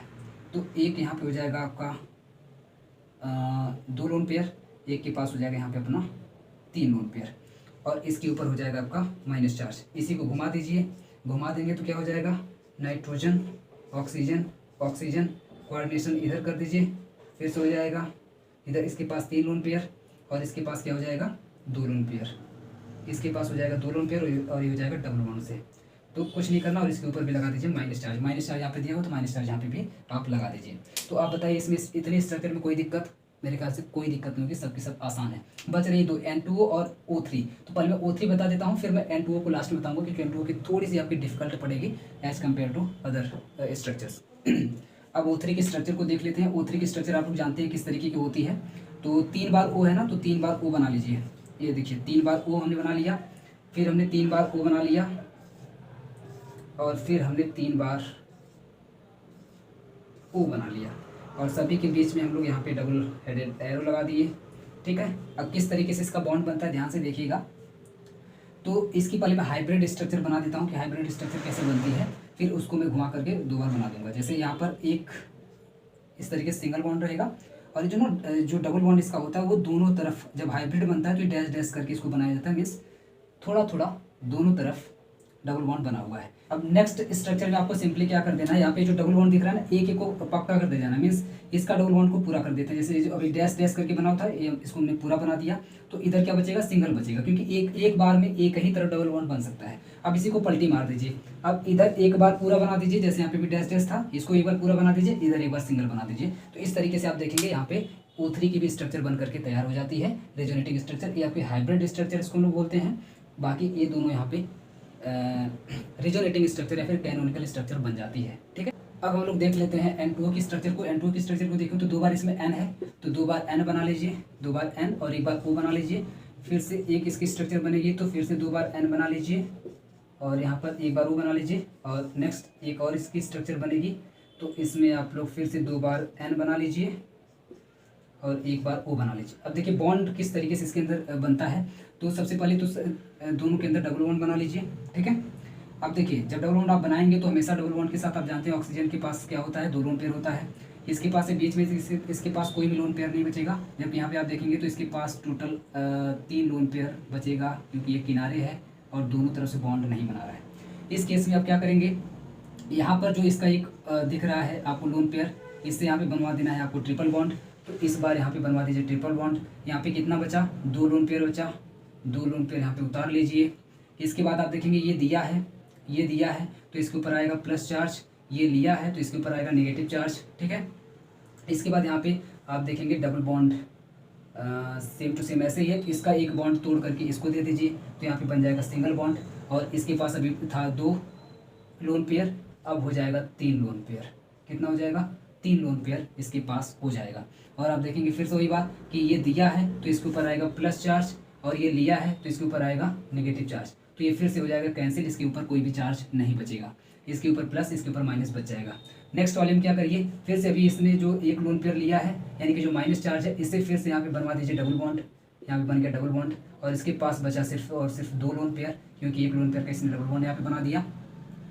जैसे इसके पास डबल बॉन्ड बनाएगा तो आप फिर से देखेंगे कि इसका जो चार्ज था वो खत्म हो जाएगा, लेकिन इसके ऊपर बर्डन आने लगेगा, मीन्स इसके ऊपर इलेक्ट्रॉन की डेंसिटी बढ़ने लगेगी, क्योंकि इसने एक एक्स्ट्रा बॉन्ड यहाँ पे बना दिया है और इधर ऑलरेडी 3 बॉन्ड बने हुए हैं। तो अगेन क्या करता है ये फिर से, क्योंकि अब ट्रिपल बॉन्ड इधर ट्रांसफर हो नहीं सकता, ऑक्सीजन और नाइट्रोजन के बीच में बन नहीं सकता, तो इसको हम लोग ट्रांसफर करके नहीं बना सकते। तो ये क्या करता है यहाँ पे, इसीलिए यहाँ पे कॉम्प्लेक्स हो जाती है एन2 की स्ट्रक्चर, कि ये यहाँ पे जो एक बॉन्ड है ना इसको कोऑर्डिनेट में चेंज कर देता है, मीन्स पूरा का पूरा, क्योंकि इसके ऊपर इलेक्ट्रॉन की डेंसिटी बहुत ज़्यादा बढ़ गई है, जिसकी वजह से दानी हो जाता है। बिल्कुल बोलता है मेरे पास तो पैसा ही पैसा आ गया, इलेक्ट्रॉन भरे पड़े हैं मेरे पास, तुम ले लो। और कोऑर्डिनेट के जरिए में दोनों इलेक्ट्रॉन अकेले डोनेट कर देता है इस दूसरे वाले नाइट्रोजन को, और इसके पास ऑलरेडी 2 इलेक्ट्रॉन तो सॉरी 2 लोन पेयर तो इसके पास ऑलरेडी थे ही। तो एक यहाँ पे कोऑर्डिनेट में चेंज हो जाता है, बाकी एक बॉन्ड यहाँ पे बच जाता है, ठीक है। तो इस तरीके से यहाँ पे आप देखेंगे ये बन गया, मीन्स यहाँ से ये जो बॉन्ड था, एक तो इसकी शेयरिंग थी, तो ये 2 बॉन्ड मिला करके यहाँ पे कोऑर्डिनेट बना लेते हैं, ताकि दोनों इलेक्ट्रॉन को आराम से डोनेट कर पाए। और यहाँ पे बन जाता है डबल बॉन्ड, और यहाँ पे बन जाता है, यहाँ पे ध्यान दीजिएगा, यहाँ पे ये दोनों इलेक्ट्रॉन, क्योंकि आप जानते हैं ना इसमें आप बोलेंगे सर ये 2 इलेक्ट्रॉन 2 यहाँ पे बॉन्ड था तो कैसे आप गायब कर दिए। इसमें आप देखेंगे 2 इलेक्ट्रॉन तो इसी का रहा होगा, 2 इलेक्ट्रॉन इसका रहा होगा, शेयरिंग रही होगी। तो अभी इसको अगर इस नाइट्रोजन को 2 इलेक्ट्रॉन अपना देना है तो दोनों बॉन्ड नहीं तोड़ना पड़ेगा, इसको दोनों बॉन्ड अपना तोड़ना पड़ेगा ना, तभी तो यहाँ पे कोऑर्डिनेट बना पाएगा, 2 इलेक्ट्रॉन इसको दे पाएगा, है ना। तो ये दोनों बॉन्ड तोड़ करके यहाँ पे एक कोऑर्डिनेट बॉन्ड बना देता है, और यहाँ पे एक सिंगल बॉन्ड ऑलरेडी पड़ा रहता है, इस तरीके से इसके बीच में बन जाता है। और फिर सही बात, क्योंकि ये दे रहा है तो इसके ऊपर अभी यहाँ पे आ जाता है पॉजिटिव, और ये ले रहा है तो इसके ऊपर आ जाता है नेगेटिव। इस तरीके से 2 इसकी आयनिक स्ट्रक्चर यहाँ पे बन करके तैयार हो जाती हैं। तो इस तरीके से कुछ देखेंगे इसकी आप रेजोनेटिंग स्ट्रक्चर बनती है N2O की। तो यहाँ पे आपका एग्जाम्पल वाला पोर्शन पूरी तरह से खत्म हो जाता है। मीन्स एग्जाम्पल ढेर सारे एग्जाम्पल्स को मैंने यहाँ पे करवा दिया है। अब मेरे ख्याल से इसके अलावा भी अगर कोई एग्जाम्पल आता है आपके एग्जाम में तो आप लोग मुस्कुराएंगे और ऐसे करके आँख बंद करके बिल्कुल करके आ जाएंगे, ठीक है। ये मेरी उम्मीद है, बाकी आप लोग कमेंट करके मुझे बताइएगा क्या आप कर सकते हैं कि नहीं कर सकते। अब आते हैं अपने नेक्स्ट टॉपिक पर। नेक्स्ट टॉपिक का नाम है रेजोनेंस एनर्जी। रेजोनेंस एनर्जी कुछ नहीं, एक बहुत ही छोटा सा कॉन्सेप्ट है जो कि मैंने यहाँ पे ऑलरेडी लिख दिया है, ताकि आपकी टाइम बच जाए, क्योंकि वीडियो बहुत लंबा होने वाला नहीं। तो चलिए फटाफट से देखते हैं। The resonance energy is defined as the difference in energy between actual structure and most stable hybrid structure, ठीक है। इज नोन एज, यहाँ पे आगे बढ़ा करके आप लिखना चाहें तो लिख लीजिएगा, is known as resonance energy, या फिर मैंने वैसे यहाँ पे खुद ही लिख दिया इज डिफाइंड एज, तो कोई आपको लास्ट में लिखने की जरूरत नहीं है। मीन्स रेजोनेंस एनर्जी कुछ नहीं है।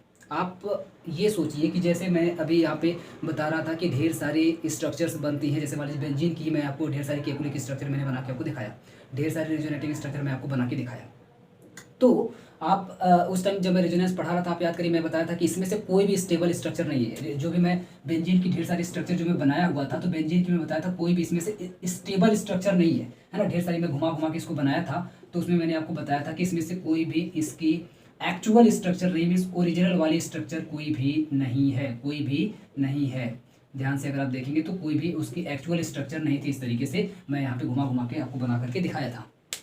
तो उस केस में एक्चुअल स्ट्रक्चर क्या होगी, तो इसकी जो एक्चुअल स्ट्रक्चर होती है, मीन्स जो भी कंपाउंड होगा उसकी एक्चुअल स्ट्रक्चर क्या थी, मीन्स एकदम ओरिजिनल स्ट्रक्चर क्या थी, and most stable hybrid structure. Means इस तरीके से घुमा घुमा के जो ढेर सारी स्ट्रक्चर बनी, और लास्ट में एक अगर आप बेंजीन की स्ट्रक्चर देखेंगे आप उसमें ऐड कर लीजिएगा जो मैं आपको बनवाया था और शायद छूट गया था हाइब्रिड स्ट्रक्चर उसकी बनाना। तो बेंजीन की जो हाइब्रिड स्ट्रक्चर लास्ट में जाकर के बनती है वो बनती है कुछ इस तरीके से, क्योंकि आप देख रहे थे कि जो पाई बॉन्ड है लगातार इन सभी के बीच में से नाचता रहता है, घूमता रहता है, घूमता रहता है, घूमता रहता है, कभी इस कार्बन से शादी, कभी इस कार्बन से शादी, कभी इस कार्बन से शादी, कभी इस कार्बन से शादी, कभी उससे चक्कर, कभी उससे चक्कर। तो क्या करते हैं, सभी पाई बॉन्ड को मिला करके एक कहीं में से गोला बना देते हैं, लो चक्कर चलाओ, पूरा इसको चक्कर ही बना देते हैं। तो ये देखिए पूरा चक्कर बना दिया और चक्कर अब आराम से चल रहा है, कोई दिक्कत नहीं, सभी के साथ चक्कर चल रहा है। तो ये होती है इसकी हाइब्रिड स्ट्रक्चर, बेंजीन की ये होती है हाइब्रिड स्ट्रक्चर। तो इसकी एनर्जी और इसकी ये जो एक्चुअल यानी कि पहले वाली जो स्ट्रक्चर थी, तो आप बताइए दोनों में से सबसे ज़्यादा स्टेबल कौन होगा? तो आप बताएंगे कि ये जो स्ट्रक्चर बनी है हाइब्रिड वाली, मीन्स इतना चक्कर चलाने के बाद जो बनी, ऑब्वियस सी बात है ये सबसे स्टेबल होगी। कैसे स्टेबल होगी? क्योंकि अभी पाई बॉन्ड को भाग दौड़ लगानी पड़ रही थी, सभी से चक्कर चलाना पड़ रहा था। उसको देखो बगल में, फिर उसके पास जाओ, फिर उसे डाइवोर्स लो, फिर उसके पास जाओ, फिर उसके पास जाओ, इतना इसको मेहनत करनी पड़ती थी। मीन्स यहाँ पे एनर्जी ज़्यादा थी, और जहाँ पे एनर्जी ज़्यादा होती है वहाँ पे स्टेबिलिटी कम होती है, याद रखिएगा। जैसे एक छोटा सा बच्चा है, तो छोटे से बच्चे के पास ज़्यादा एनर्जी रहेगी कि एक बहुत ही बूढ़ा व्यक्ति है, बहुत ही बूढ़ा कोई आदमी है, उसके पास ज़्यादा एनर्जी होगी, जो भी मरने वाला है कुछ देर में। तो आप बताएंगे ऑब्वियस सी बात है, जो छोटा भी यंग लड़का है उसके पास एनर्जी ज़्यादा होगी और बूढ़े व्यक्ति के पास एनर्जी कम होगी। तो आप बताइए दोनों में से स्टेबल कौन हुआ? अगर 1 घंटा बैठने के लिए कर दिया जाए, तो जो इसके पास एनर्जी बहुत ज़्यादा है, छोटा सा बच्चा, वो बैठेगा ज़्यादा देर तक, 1 घंटे तक आराम से बैठेगा, या बूढ़ा व्यक्ति बैठेगा? तो आप बोलेंगे बिल्कुल जो ओल्ड मैन है वो ज़्यादा देर तक आराम से बैठ सकता है, जब तक आप बोले दिन रात वैसे बैठा ही रहेगा, हिलेगा ही नहीं वहाँ से, क्योंकि उसके पास एनर्जी क्या है, कम है, उठने की उसके पास ताकत नहीं है। मीन्स वो ज़्यादा स्टेबल होगा, वो घूमेगा नहीं इधर उधर। लेकिन छोटे से बच्चे को आप ऐसे बैठा के आइए, पता चला 1 मिनट नहीं हुआ उठ के भाग गया कहीं दूसरी तरफ, कहीं खेलने लगा, कहीं उछलने लगा, कहीं नाचने लगा, कहीं गाने लगा, कुछ ना कुछ वो हिलता रहेगा, करता रहेगा, एकदम स्थायी नहीं बैठ सकता। तो इससे ये पता चला कि जिसके पास एनर्जी कम रहेगी यानी कि ओल्ड मैन होगा, वो ज़्यादा स्टेबल होगा, ज़्यादा अस्थायी होगा। जिसके पास एनर्जी ज़्यादा होगी यानी कि जो यंग होगा, वो ज़्यादा अनस्टेबल होगा, यानी कि स्टेबल कम होगा, यानी कि वो छटकेगा इधर उधर, है ना। तो ये देखिए छटकेगा, इधर उधर छटक ही रहा था, है ना, इधर उधर, कभी इसके साथ चक्कर, कभी उसके साथ चक्कर। जबकि यहाँ पे जब सभी के साथ, यहाँ पे क्या किया गया, हाइब्रिड स्ट्रक्चर में ये जो पाई बॉन्ड था, इन सभी को मिला करके, इन सभी जो 6 कार्बन थे ना, सभी के साथ इसकी शादी करवा दी कि चलो सभी के साथ, एक रात उसके साथ, एक रात उसके साथ, सभी के साथ रहना। अब उसको क्या जरूरत है दौड़ने की? अभी जितने यहाँ पे अवेलेबल ऑप्शन थे 6 के 6 कार्बन, सभी से शादी करवा दी गई लोगों को। अब वो क्यों घूमेगा, किसके पास घूम के जाएगा? नहीं जा पाएगा, मीन्स उसकी एनर्जी कम है, कूदेगा नहीं इधर उधर, तो एनर्जी कम हो गई, एनर्जी कम हो गई तो ज़्यादा स्टेबल हो गया, ज़्यादा स्थायी हो गया, ठीक है। जबकि आप देखेंगे यहाँ पे इसको भागना पड़ रहा था, तो यहाँ पे कम स्टेबल यानी कि एनर्जी यहाँ पे ज़्यादा थी। तो अभी आप बोलेंगे एनर्जी का डिफरेंस आया कि नहीं आया? यहाँ पे जो एक्चुअल स्ट्रक्चर थे यहाँ पे एनर्जी ज़्यादा थी, और यहाँ पे जो हाइब्रिड स्ट्रक्चर है इसकी एनर्जी कम हो गई। तो इन दोनों के बीच में कुछ ना कुछ एनर्जी का डिफरेंस आएगा, कुछ ना कुछ अंतर आएगा।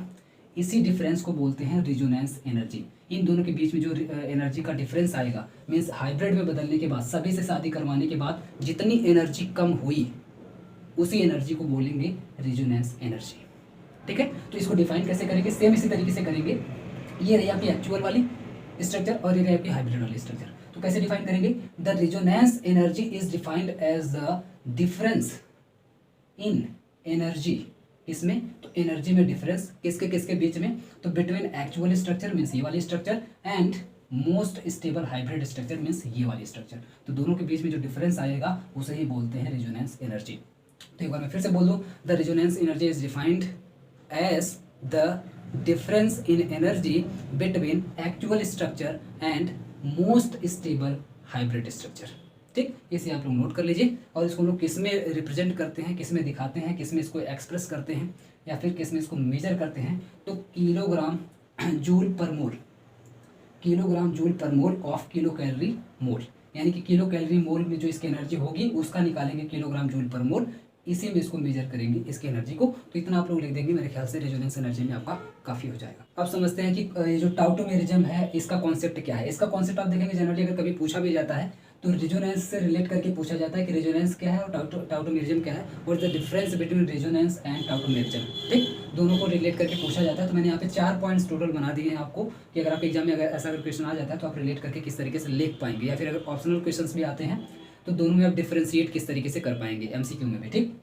तो रेजोनेंस इज एन इमेजिनेशन, ध्यान रखिएगा, रेजोनेंस स्ट्रक्चर, जितनी भी रेजोनेटिंग स्ट्रक्चर बनती थी, जब मैं रेजोनेंस की डिफिनेशन लिखवा रहा था तभी मैं आपको बताया था कि जितनी भी रेजोनेटिंग स्ट्रक्चर बनती हैं उसमें से कोई भी एक्चुअल स्ट्रक्चर नहीं होती है, उसमें से कोई भी एक्चुअल स्ट्रक्चर नहीं होती है, उसकी हाइब्रिड स्ट्रक्चर एक बार बाद में बनती है। मीन्स वो सब का सब कब वो बदल जाएगा, कभी एक स्ट्रक्चर से दूसरे स्ट्रक्चर में बदल जाएगा, उसका कोई भरोसा नहीं है।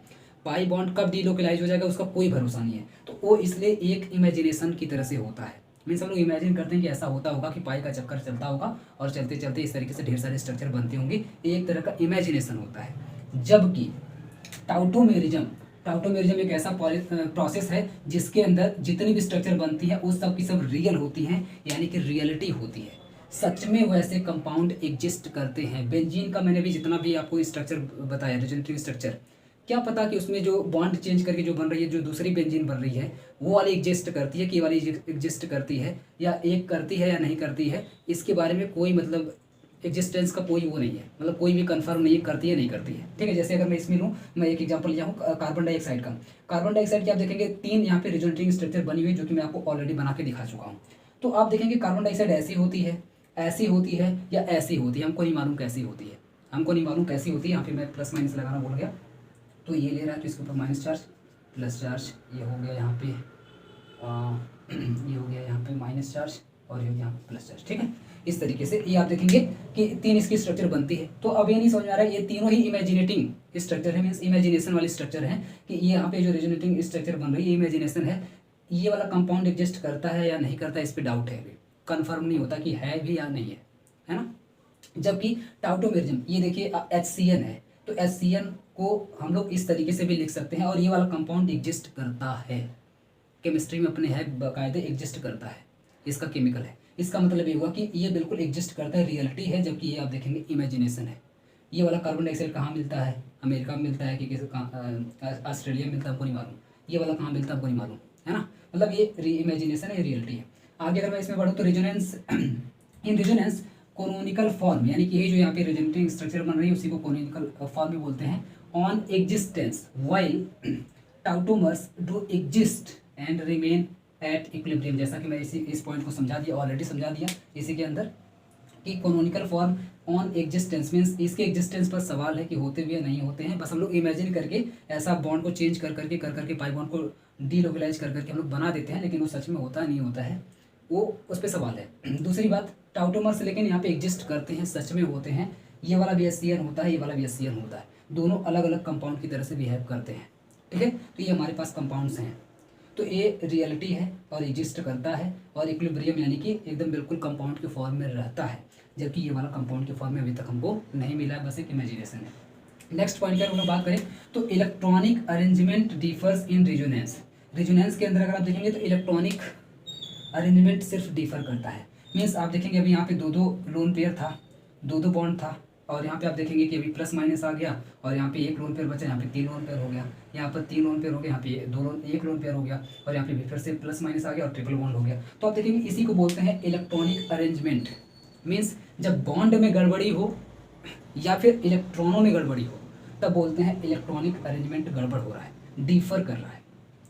तो आप देखेंगे रेजोनेंस के अंदर इलेक्ट्रॉनिक कॉन्फ़िगरेशन यानी कि इलेक्ट्रॉनिक अरेंजमेंट डिफर करता है, जबकि जो टाउटोमेरिज्म होता है एटॉमिक अरेंजमेंट डिफर्स इन टाउटोमेरिज्म।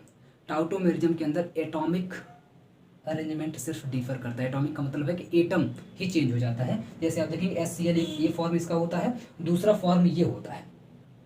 ठीक है, इसके अंदर आप देखेंगे लोन पेयर का कोई झंझट नहीं है, लोन पेयर बिल्कुल कोई दिक्कत नहीं, वैसे ही है।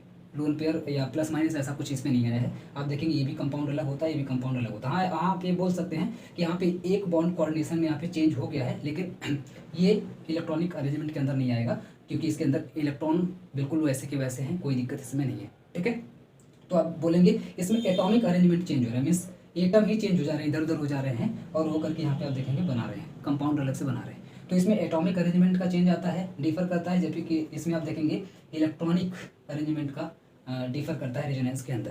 तो ये कुछ मेजर 4 डिफरेंसेस थे टाउटोमेरिज्म एंड यहाँ पे आप रेजोनेंस के अंदर देखेंगे। तो ये मेरे ख्याल से आपको समझ में आ गया होगा। अब बढ़ते हैं अपने नेक्स्ट टॉपिक की तरफ, कंडीशंस, कि रेजोनेंस के लिए क्या क्या कंडीशन होना जरूरी है। अब हम लोग दो टॉपिक को एक साथ समझ लेते हैं, एक तो आपका कंडीशन वाला टॉपिक और एक आपका सिग्निफिकेंस वाला टॉपिक। 3-4 पॉइंट मैं बता देता हूँ। कंडीशंस में अगर आपसे रिटन में पूछी जाती हैं तो रिटन एग्जाम में या फिर एमसीक्यू यहाँ से बनाया जाता है तो इन्हीं पॉइंट से बनाया जाएगा। अगर मैं सिग्निफिकेंस की बात करूँ तो 2-3 पॉइंट मैं इसमें बता देता हूँ। अगर एमसीक्यू बनेगा तो भी यहीं से बनेगा और रिटन आपको अगर लिखना रहेगा तब भी इसी पॉइंट्स को आपको लिखना रहेगा एग्जाम में, ठीक है। तो पहले पॉइंट की अगर मैं बात करूँ तो इलेक्ट्रॉनिक अरेंजमेंट ओनली, इसका मतलब है कि ये आपका कंडीशंस के अंदर है कि पहली कंडीशन इसमें क्या है रेजोनेंस के अंदर, तो ये है कि इलेक्ट्रॉनिक अरेंजमेंट ओनली का मतलब ये है कि रेजोनेंस के अंदर सिर्फ और सिर्फ, अभी मैंने आपको बताया था टाउटोमेरिज्म में भी कि रेजोनेंस के अंदर सिर्फ और सिर्फ इलेक्ट्रॉनिक अरेंजमेंट होते हैं। इसका मतलब ये हुआ कि उसके अंदर जो मॉलिक्यूल्स होंगे, उसके अंदर जो जैसे मान लीजिए जितने भी उसके अंदर मॉलिक्यूल्स, मान लीजिए अगर मैं बेंजीन की अगेन बात करूँ, बेंजीन की अगर मैं अगेन बात करूँ तो बेंजीन के अंदर आप मान लीजिए यहाँ पे जो भी कार्बन है, यहाँ पे कार्बन है, यहाँ पे कार्बन है, यहाँ पे कार्बन, यहाँ पे कार्बन, तो इसकी पोजीशन चेंज नहीं होगी, मतलब किसी भी मॉलिक्यूल की पोजीशन नहीं चेंज होगी, किसी भी एलिमेंट की इसमें से पोजीशन चेंज नहीं होगी, सेम टू सेम वही रहेगी, बस उसमें बॉन्ड का चेंज आएगा या फिर इलेक्ट्रॉनों का चेंज आएगा। तो इस तरीके से करके या फिर प्लस माइनस का चेंज आएगा, है ना, वो आयनिक हो जाएगा या कोवैलेंट हो जाएगा। तो इस तरीके से आप देखेंगे इसमें चेंज आएगा तब जाकर के रेजोनेंस होता है। तो इसे बोलते हैं हम लोग इलेक्ट्रॉनिक अरेंजमेंट का चेंज होना। तो इसके अंदर हमेशा इलेक्ट्रॉनिक अरेंजमेंट सिर्फ होता है, बाकी और कोई भी अरेंजमेंट नहीं होता। तो पहली कंडीशन ये है। दूसरी कंडीशन ये है the stability of resonating structure is greater. Means resonating structure की आप देखेंगे जैसे कि मैंने बताया कि ये रही एक्चुअल, यानी कि जो हम लोग जानते हैं बेंजीन की स्ट्रक्चर होती है। इसके बाद इसके कुछ रेजोनेटिंग स्ट्रक्चर बनते हैं, जैसे कि मैं घुमा घुमा के आपको दिखा रहा था किस तरीके से पाई बॉन्ड डीलोकलाइज होकर के बनता है। तो उसकी एनर्जी मीन्स जो रेजोनेटिंग स्ट्रक्चर है, जो उससे जो हाइब्रिड स्ट्रक्चर बन रही है, उसकी एनर्जी आप देखेंगे, सॉरी उसकी स्टेबिलिटी आप देखेंगे वो ज़्यादा होती है, जबकि इसकी स्टेबिलिटी कम होती है। इसको भी मैंने अभी एक्सप्लेन किया था।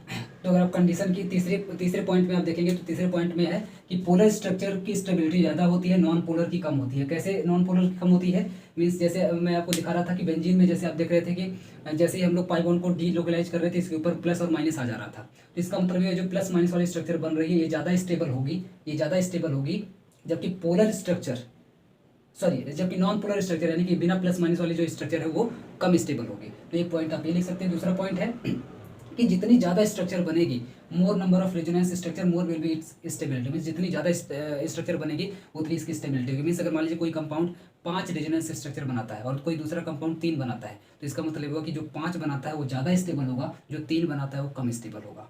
ठीक है, तो ज़्यादा से ज़्यादा रेजोनेंस स्ट्रक्चर, ज़्यादा से ज़्यादा उसकी स्टेबिलिटी। इसी पॉइंट को आप लिख सकते हैं इसके अंदर भी, सिग्निफिकेंस के अंदर भी, कि सिग्निफिकेंस के अंदर भी एक स्टेबिलिटी का पॉइंट है। मीन्स हम लोग चाहें तो इसका देखिए, सिग्निफिकेंस का मतलब होता है कि रेजोनेंस का क्या सिग्निफिकेंस है, मीन्स क्या महत्व है। तो एक महत्व ये है कि हम लोग स्टेबिलिटी डिफाइन कर सकते हैं किसी भी कंपाउंड की। किसी भी कंपाउंड की अगर हमको स्टेबिलिटी निकालनी है तो कुछ नहीं करना, उसकी रेजोनेंस स्ट्रक्चर निकाल लीजिए। निकालने के बाद आपको पता चल जाएगा कि किसकी ज़्यादा आ रही है, वो ज़्यादा स्टेबल हो जाएगा।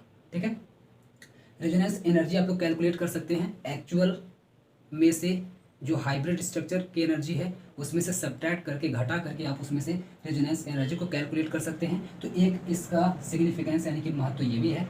दूसरा ये कि बॉन्ड लेंथ डिक्रीज कर देता है, तो एक इसका ये भी सिग्निफिकेंस है, क्योंकि आप जानते हैं कि जैसे ही मान लीजिए बेंजीन ओरिजिनल फॉर्म में था और जैसे ही रेजोनेंस स्ट्रक्चर में जाएगा तो जाते ही यहाँ पर इसकी जो बॉन्ड लेंथ है वो कम हो जाती है, छोटी हो जाती है। जब छोटी हो जाती है, डिक्रीज हो जाती है, तो डिक्रीज होने की वजह से अगर कोई चीज़ मान लीजिए मार्कर है, ये इतना बड़ा है, इसको अगर तोड़ करके अगर इतना आधा कर दें तो ये और ज़्यादा मजबूत हो जाएगा। अभी इतना बड़ा है ना, इसको तोड़ने में थोड़ी सी मुझे आसानी होगी, लेकिन अगर इसको हम आधा कर दें तो आधे को तोड़ने में मुश्किल होगा।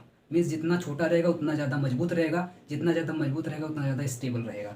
तो बॉन्ड लेंथ से भी हम लोग काफ़ी चीज़ें, काफ़ी इन्फॉर्मेशन निकाल सकते हैं। तो एक महत्व, एक सिग्निफिकेंस इसका ये भी है।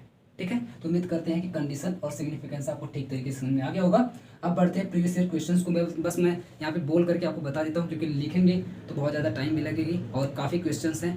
तो आप लोग अपने प्रीवियस ईयर में देखते रहिएगा। मैं फिलहाल उसको बोल करके मैं बताता जाता हूँ। जिसको लिखना है मैं जब बोलूँगा तो सुन करके आप लोग चाहें तो लिख भी सकते हैं आपके प्रीवियस ईयर के क्वेश्चंस को, और देखते हैं कि अभी तक जितना मैंने पढ़ाया है क्या वहाँ से सारे क्वेश्चंस के आंसर आपके निकल करके आ रहे हैं कि नहीं आ रहे हैं। ठीक है, इसको करवा के फिर मैं आपके कमेंट्स लेकर के इस वीडियो को खत्म करता हूँ। तो चलिए मैं फटाफट से आपको करवाता जाता हूँ आपके प्रीवियस ईयर क्वेश्चन को। जैसे एक पहला क्वेश्चन एमसीक्यू पूछा हुआ है आपसे, ध्यान से सुनिएगा और इसका आंसर भी लिखते जाइए कमेंट में। फेनोमेनन ऑफ रेजोनेंस, ये आपका क्वेश्चन है। ऑप्शन दिया हुआ है सबसे, option number A delocalization of sigma electrons, option number B delocalization of pi electrons, C delocalization of sigma and pi electrons, and D दिया है नन ऑफ दिस। तो ये तो हलवा क्वेश्चन है। अभी मैं चिल्ला चिल्ला के बता के आ रहा हूँ किसका चक्कर चलता है, पाई का चक्कर चलता है, तो बी ऑप्शन यहाँ पे सही हो जाएगा, डीलोकलाइजेशन ऑफ पाई इलेक्ट्रॉन इसका आंसर हो जाएगा। अब आते हैं इसमें, अगर आप एक और मैं एमसीक्यू की बात करूँ, एमसीक्यू यहाँ से ज़्यादा बनते नहीं है, लेकिन 2-3 जो मेरे पास है मैं उसको करवा दे रहा हूँ। बाकी जो आपके पास अगर कोई आपको नहीं आता है तो आप कमेंट करिएगा, मैं आपको बता दूंगा। In the resonating structure of benzene, देखिए क्या पूछा है, in the resonating structure of benzene the number of sigma and pi bonds are, ये तो हलवा क्वेश्चन है यार। पहला ऑप्शन दिया है 3 पाई एंड 12 सिग्मा, 12 सिग्मा। दूसरा ऑप्शन दिया है 3 सिग्मा एंड 12 पाई यानी 12 पाई। तीसरा ऑप्शन दिया है 6 pi and 6 sigma, and D option दिया है 12 पाई एंड 12 सिग्मा। और ध्यान दीजिएगा पूछा हुआ है कि number of sigma and pi bonds benzene के अंदर कितने होते हैं। तो आप खुद देख करके बताइए कि कौन सा ऑप्शन इसमें सही हो जाएगा। तो सबसे पहले ही ऑप्शन में आप देखेंगे, सबसे पहले आप बस पाई को काउंट कर लीजिए। अगर आपको मान लीजिए सिग्मा इसमें नहीं पता चलता है तो बस आप पाई को काउंट कर लीजिए। पाई को आप काउंट करेंगे तो 1 पाई यहाँ पर, 1 पाई यहाँ पर, 1 पाई यहाँ पर, कितना पाई हो गया, 3 पाई हो गया। तो 3 पाई देख करके ही आप ऑप्शन टिक कर सकते हैं। ऑप्शन ए में ही आपका दिया हुआ है 3 पाई एंड 12 सिग्मा, तो पहला ही ऑप्शन यहाँ पे आपका सही हो जाएगा। क्योंकि बाकी एक बी ऑप्शन में जो 3 दिया हुआ है तो 3 सिग्मा दे दिए तो पहले ही खत्म हो गया, पहले ही गलत हो गया, ठीक है, क्योंकि 3 पाई इसमें है। तो ये ऑप्शन यहाँ पे सही होता है। बाकी आप सी ऑप्शन डी ऑप्शन देखेंगे तो इसमें 3 का जिक्र ही नहीं किया, जबकि 3 पाई यहाँ पे होना चाहिए था। बाकी 12 सिग्मा होते हैं, इसमें आप काउंट करेंगे तो 12 सिग्मा आपको मिल जाएगा, 1 2 3 4 5 6। और बाकी 6 कहाँ गए, आपको यहाँ पे 6 दिखाई दे रहे हैं, 1 सिग्मा, 2 सिग्मा, 3 सिग्मा, 4 सिग्मा, 5 और 6 हो गया। बाकी आप जानते हैं इससे हाइड्रोजन भी जुड़ा होता है ना, तो एक हाइड्रोजन यहाँ से जुड़ा रहेगा, 7 सिग्मा, 8 सिग्मा, 9 10 11 12। तो टोटल मिलाकर के आप देखेंगे टोटल 12 सिग्मा हो जाते हैं और 3 पाई हो जाते हैं। तो इस तरीके से इसमें पाई और सिग्मा बॉन्ड का नंबर पूछ लिया था। बहुत ही हलवा क्वेश्चन था, आसान क्वेश्चन था। नेक्स्ट क्वेश्चन की अगर मैं इसमें बात करूं तो वेरी शॉर्ट में आपसे पूछा हुआ है, out of the following resonating structure of CO2 molecules which are important for describing the bonding in the molecules and why. तो इसमें कुछ स्ट्रक्चर दिया हुआ है आपसे और पूछा हुआ है कि इसमें कौन सा ज़्यादा उसको डिस्क्राइब करना है। CO2 molecule which are important for describing the bonding in the molecules and why, means किससे हम लोग इसमें डिस्क्राइब कर सकते हैं। तो ये क्वेश्चन आप अपने प्रीवियस ईयर में देखिएगा, आपको दिखेगा। तो इसमें कुछ स्ट्रक्चर से बनाया हुआ है और उसको देख करके बताना। तो आप जैसे ही देखेंगे ना, इसमें देख के आपको समझ में आ जाएगा कि कौन सा स्ट्रक्चर रेजोनेटिंग वाली है, तो ये वाली आपको टिक इसमें कर देना है। चलिए नेक्स्ट पे मैं आता हूँ, इसको भी मैं बना के दिखा। हाँ, नेक्स्ट आपसे पूछा हुआ है व्हाट इज़ द रेजोनेंस। तो रेजोनेंस की मैंने डेफिनेशन आपको लिखवा दी है, आप कर सकते हैं। नेक्स्ट पूछा है draw the Lewis resonating structure of O3 molecule. तो O3 ओजोन का मैंने अभी आपको करवा दिया resonating structure. And Lewis structure, Lewis का मतलब होता है वो जो पहली वाली जो मैं बनाया था ना, वो लेविस स्ट्रक्चर थी, तो उसको आप लोग बना देंगे। एंड फिर जो उसकी बाद की जो मैं बनाया था, आगे जो मैं 2-3 उसकी स्ट्रक्चर बनाया था वो थी उसकी रेजोनेटिंग स्ट्रक्चर। तो दोनों आप बना देंगे तो वो हो जाएगी लेविस वाली और ये हो जाएगी आपकी रेजोनेटिंग वाली। तो वो हो जाती है आपकी resonating and Lewis structure. Lewis का मतलब होता है जिसमें इलेक्ट्रॉन को शो किया जाए और बॉन्ड को शो किया जाए, तो हो जाता है लेविस स्ट्रक्चर, ठीक है। चलिए नेक्स्ट पे आते हैं हम लोग। इसमें नेक्स्ट क्वेश्चन की बात करें तो पूछा है what is resonance, give significance of resonance and resonance energy. तो अभी मैं यहाँ पे आपको बता दिया, सिग्निफिकेंस मैंने करवा दिया, रेजोनेंस मैंने करवा दिया है, आप लोग आराम से कर सकते हैं। नेक्स्ट की अगर मैं इसमें बात करूँ तो पूछा है right the resonating structure of SO3 NO2 and NO3। तीनों का मैंने करवा दिया है, आप लोग इसका भी आंसर लिख सकते हैं आराम से अपने एग्जाम के अंदर। नेक्स्ट अगर मैं इसमें क्वेश्चन की बात करूँ तो ये था शॉर्ट क्वेश्चन। अब आ जाते हैं लॉन्ग पर। तो लॉन्ग में देखिए किस तरीके से पूछा हुआ है, right a short note on resonance, आराम से आप लिख सकते हैं। फिर बी इसमें पूछा हुआ है what are the conditions necessary for resonance, condition मैंने लिखवा दिया, आप लोग कर सकते हैं। ये देखिए 2003 में पूछा है, 4 में पूछा है, 10 में पूछा है, 2006 में पूछा है, 7 में पूछा है, 11 में पूछा है, 18 में पूछा है। इसके आगे भी बहुत बार पूछा होगा, अभी तक मेरे पास इतना ही डेटा है, तो आप लोग अपने प्रीवियस ईयर में देख लीजिएगा। आगे अगर मैं इसमें देखूँ तो what is the difference between resonance and tautomerism मैंने करवा दिया। Explain the meaning of resonance energy मैंने करवा दिया। Explain the term resonance with suitable example मैंने करवा दिया। What is the resonance energy मैंने करवा दिया। What are various conditions of resonance मैंने करवा दिया। Explain the difference between resonance and tautomerism मैंने करवा दिया। व्हाट इज रेजोनेंस मैंने करवा दिया। Give the conditions necessary for resonance मैंने करवा दिया। Illustrate your answer with suitable example मैंने ढेर सारे करवा दिए। व्हाट इज रेजोनेंस मैंने करवा दिया। एक्सप्लेन रेजोनेंस इन बेंजीन का मैंने अलग से करवाया है। How resonance increase the acidity of molecule. तो उसी रेजोनेटिंग स्ट्रक्चर से आप लोग इसकी एसिडिटी को भी डिफाइन कर सकते हैं। तो ये हो गए आपके अभी तक के प्रीवियस ईयर क्वेश्चंस। बाकी आप लोग इसके आगे का देखते रहिएगा, देख करके जो भी अगर आपको नहीं समझ आता आप लोग कमेंट करिएगा। इसीलिए मैंने एक यहाँ पे पॉइंट रखा है कमेंट का। कमेंट वाला पॉइंट यही है कि इसके बाद रेजोनेंस एंड रेजोनेंस एनर्जी यानी कि पहला टॉपिक आपका इस लेक्चर में हो जाता है पूरी तरह से खत्म। इसके अलावा आपके दिमाग में जो भी क्वेश्चन आता है, आपके पास जो भी क्वेश्चन है रेजोनेंस और रेजोनेंस एनर्जी से रिलेटेड, आपके सिलेबस से रिलेटेड, उसको आप लोग अपने प्रीवियस ईयर में खोजिए, या जो भी आपके दिमाग में हो उसको आप लोग क्या करिए, कमेंट करिए। कहाँ कमेंट करेंगे? वीडियो के नीचे कमेंट बॉक्स है, उसमें जाकर के कमेंट लिखिए, मैं उसका आंसर आपको उसी कमेंट में दे दूंगा।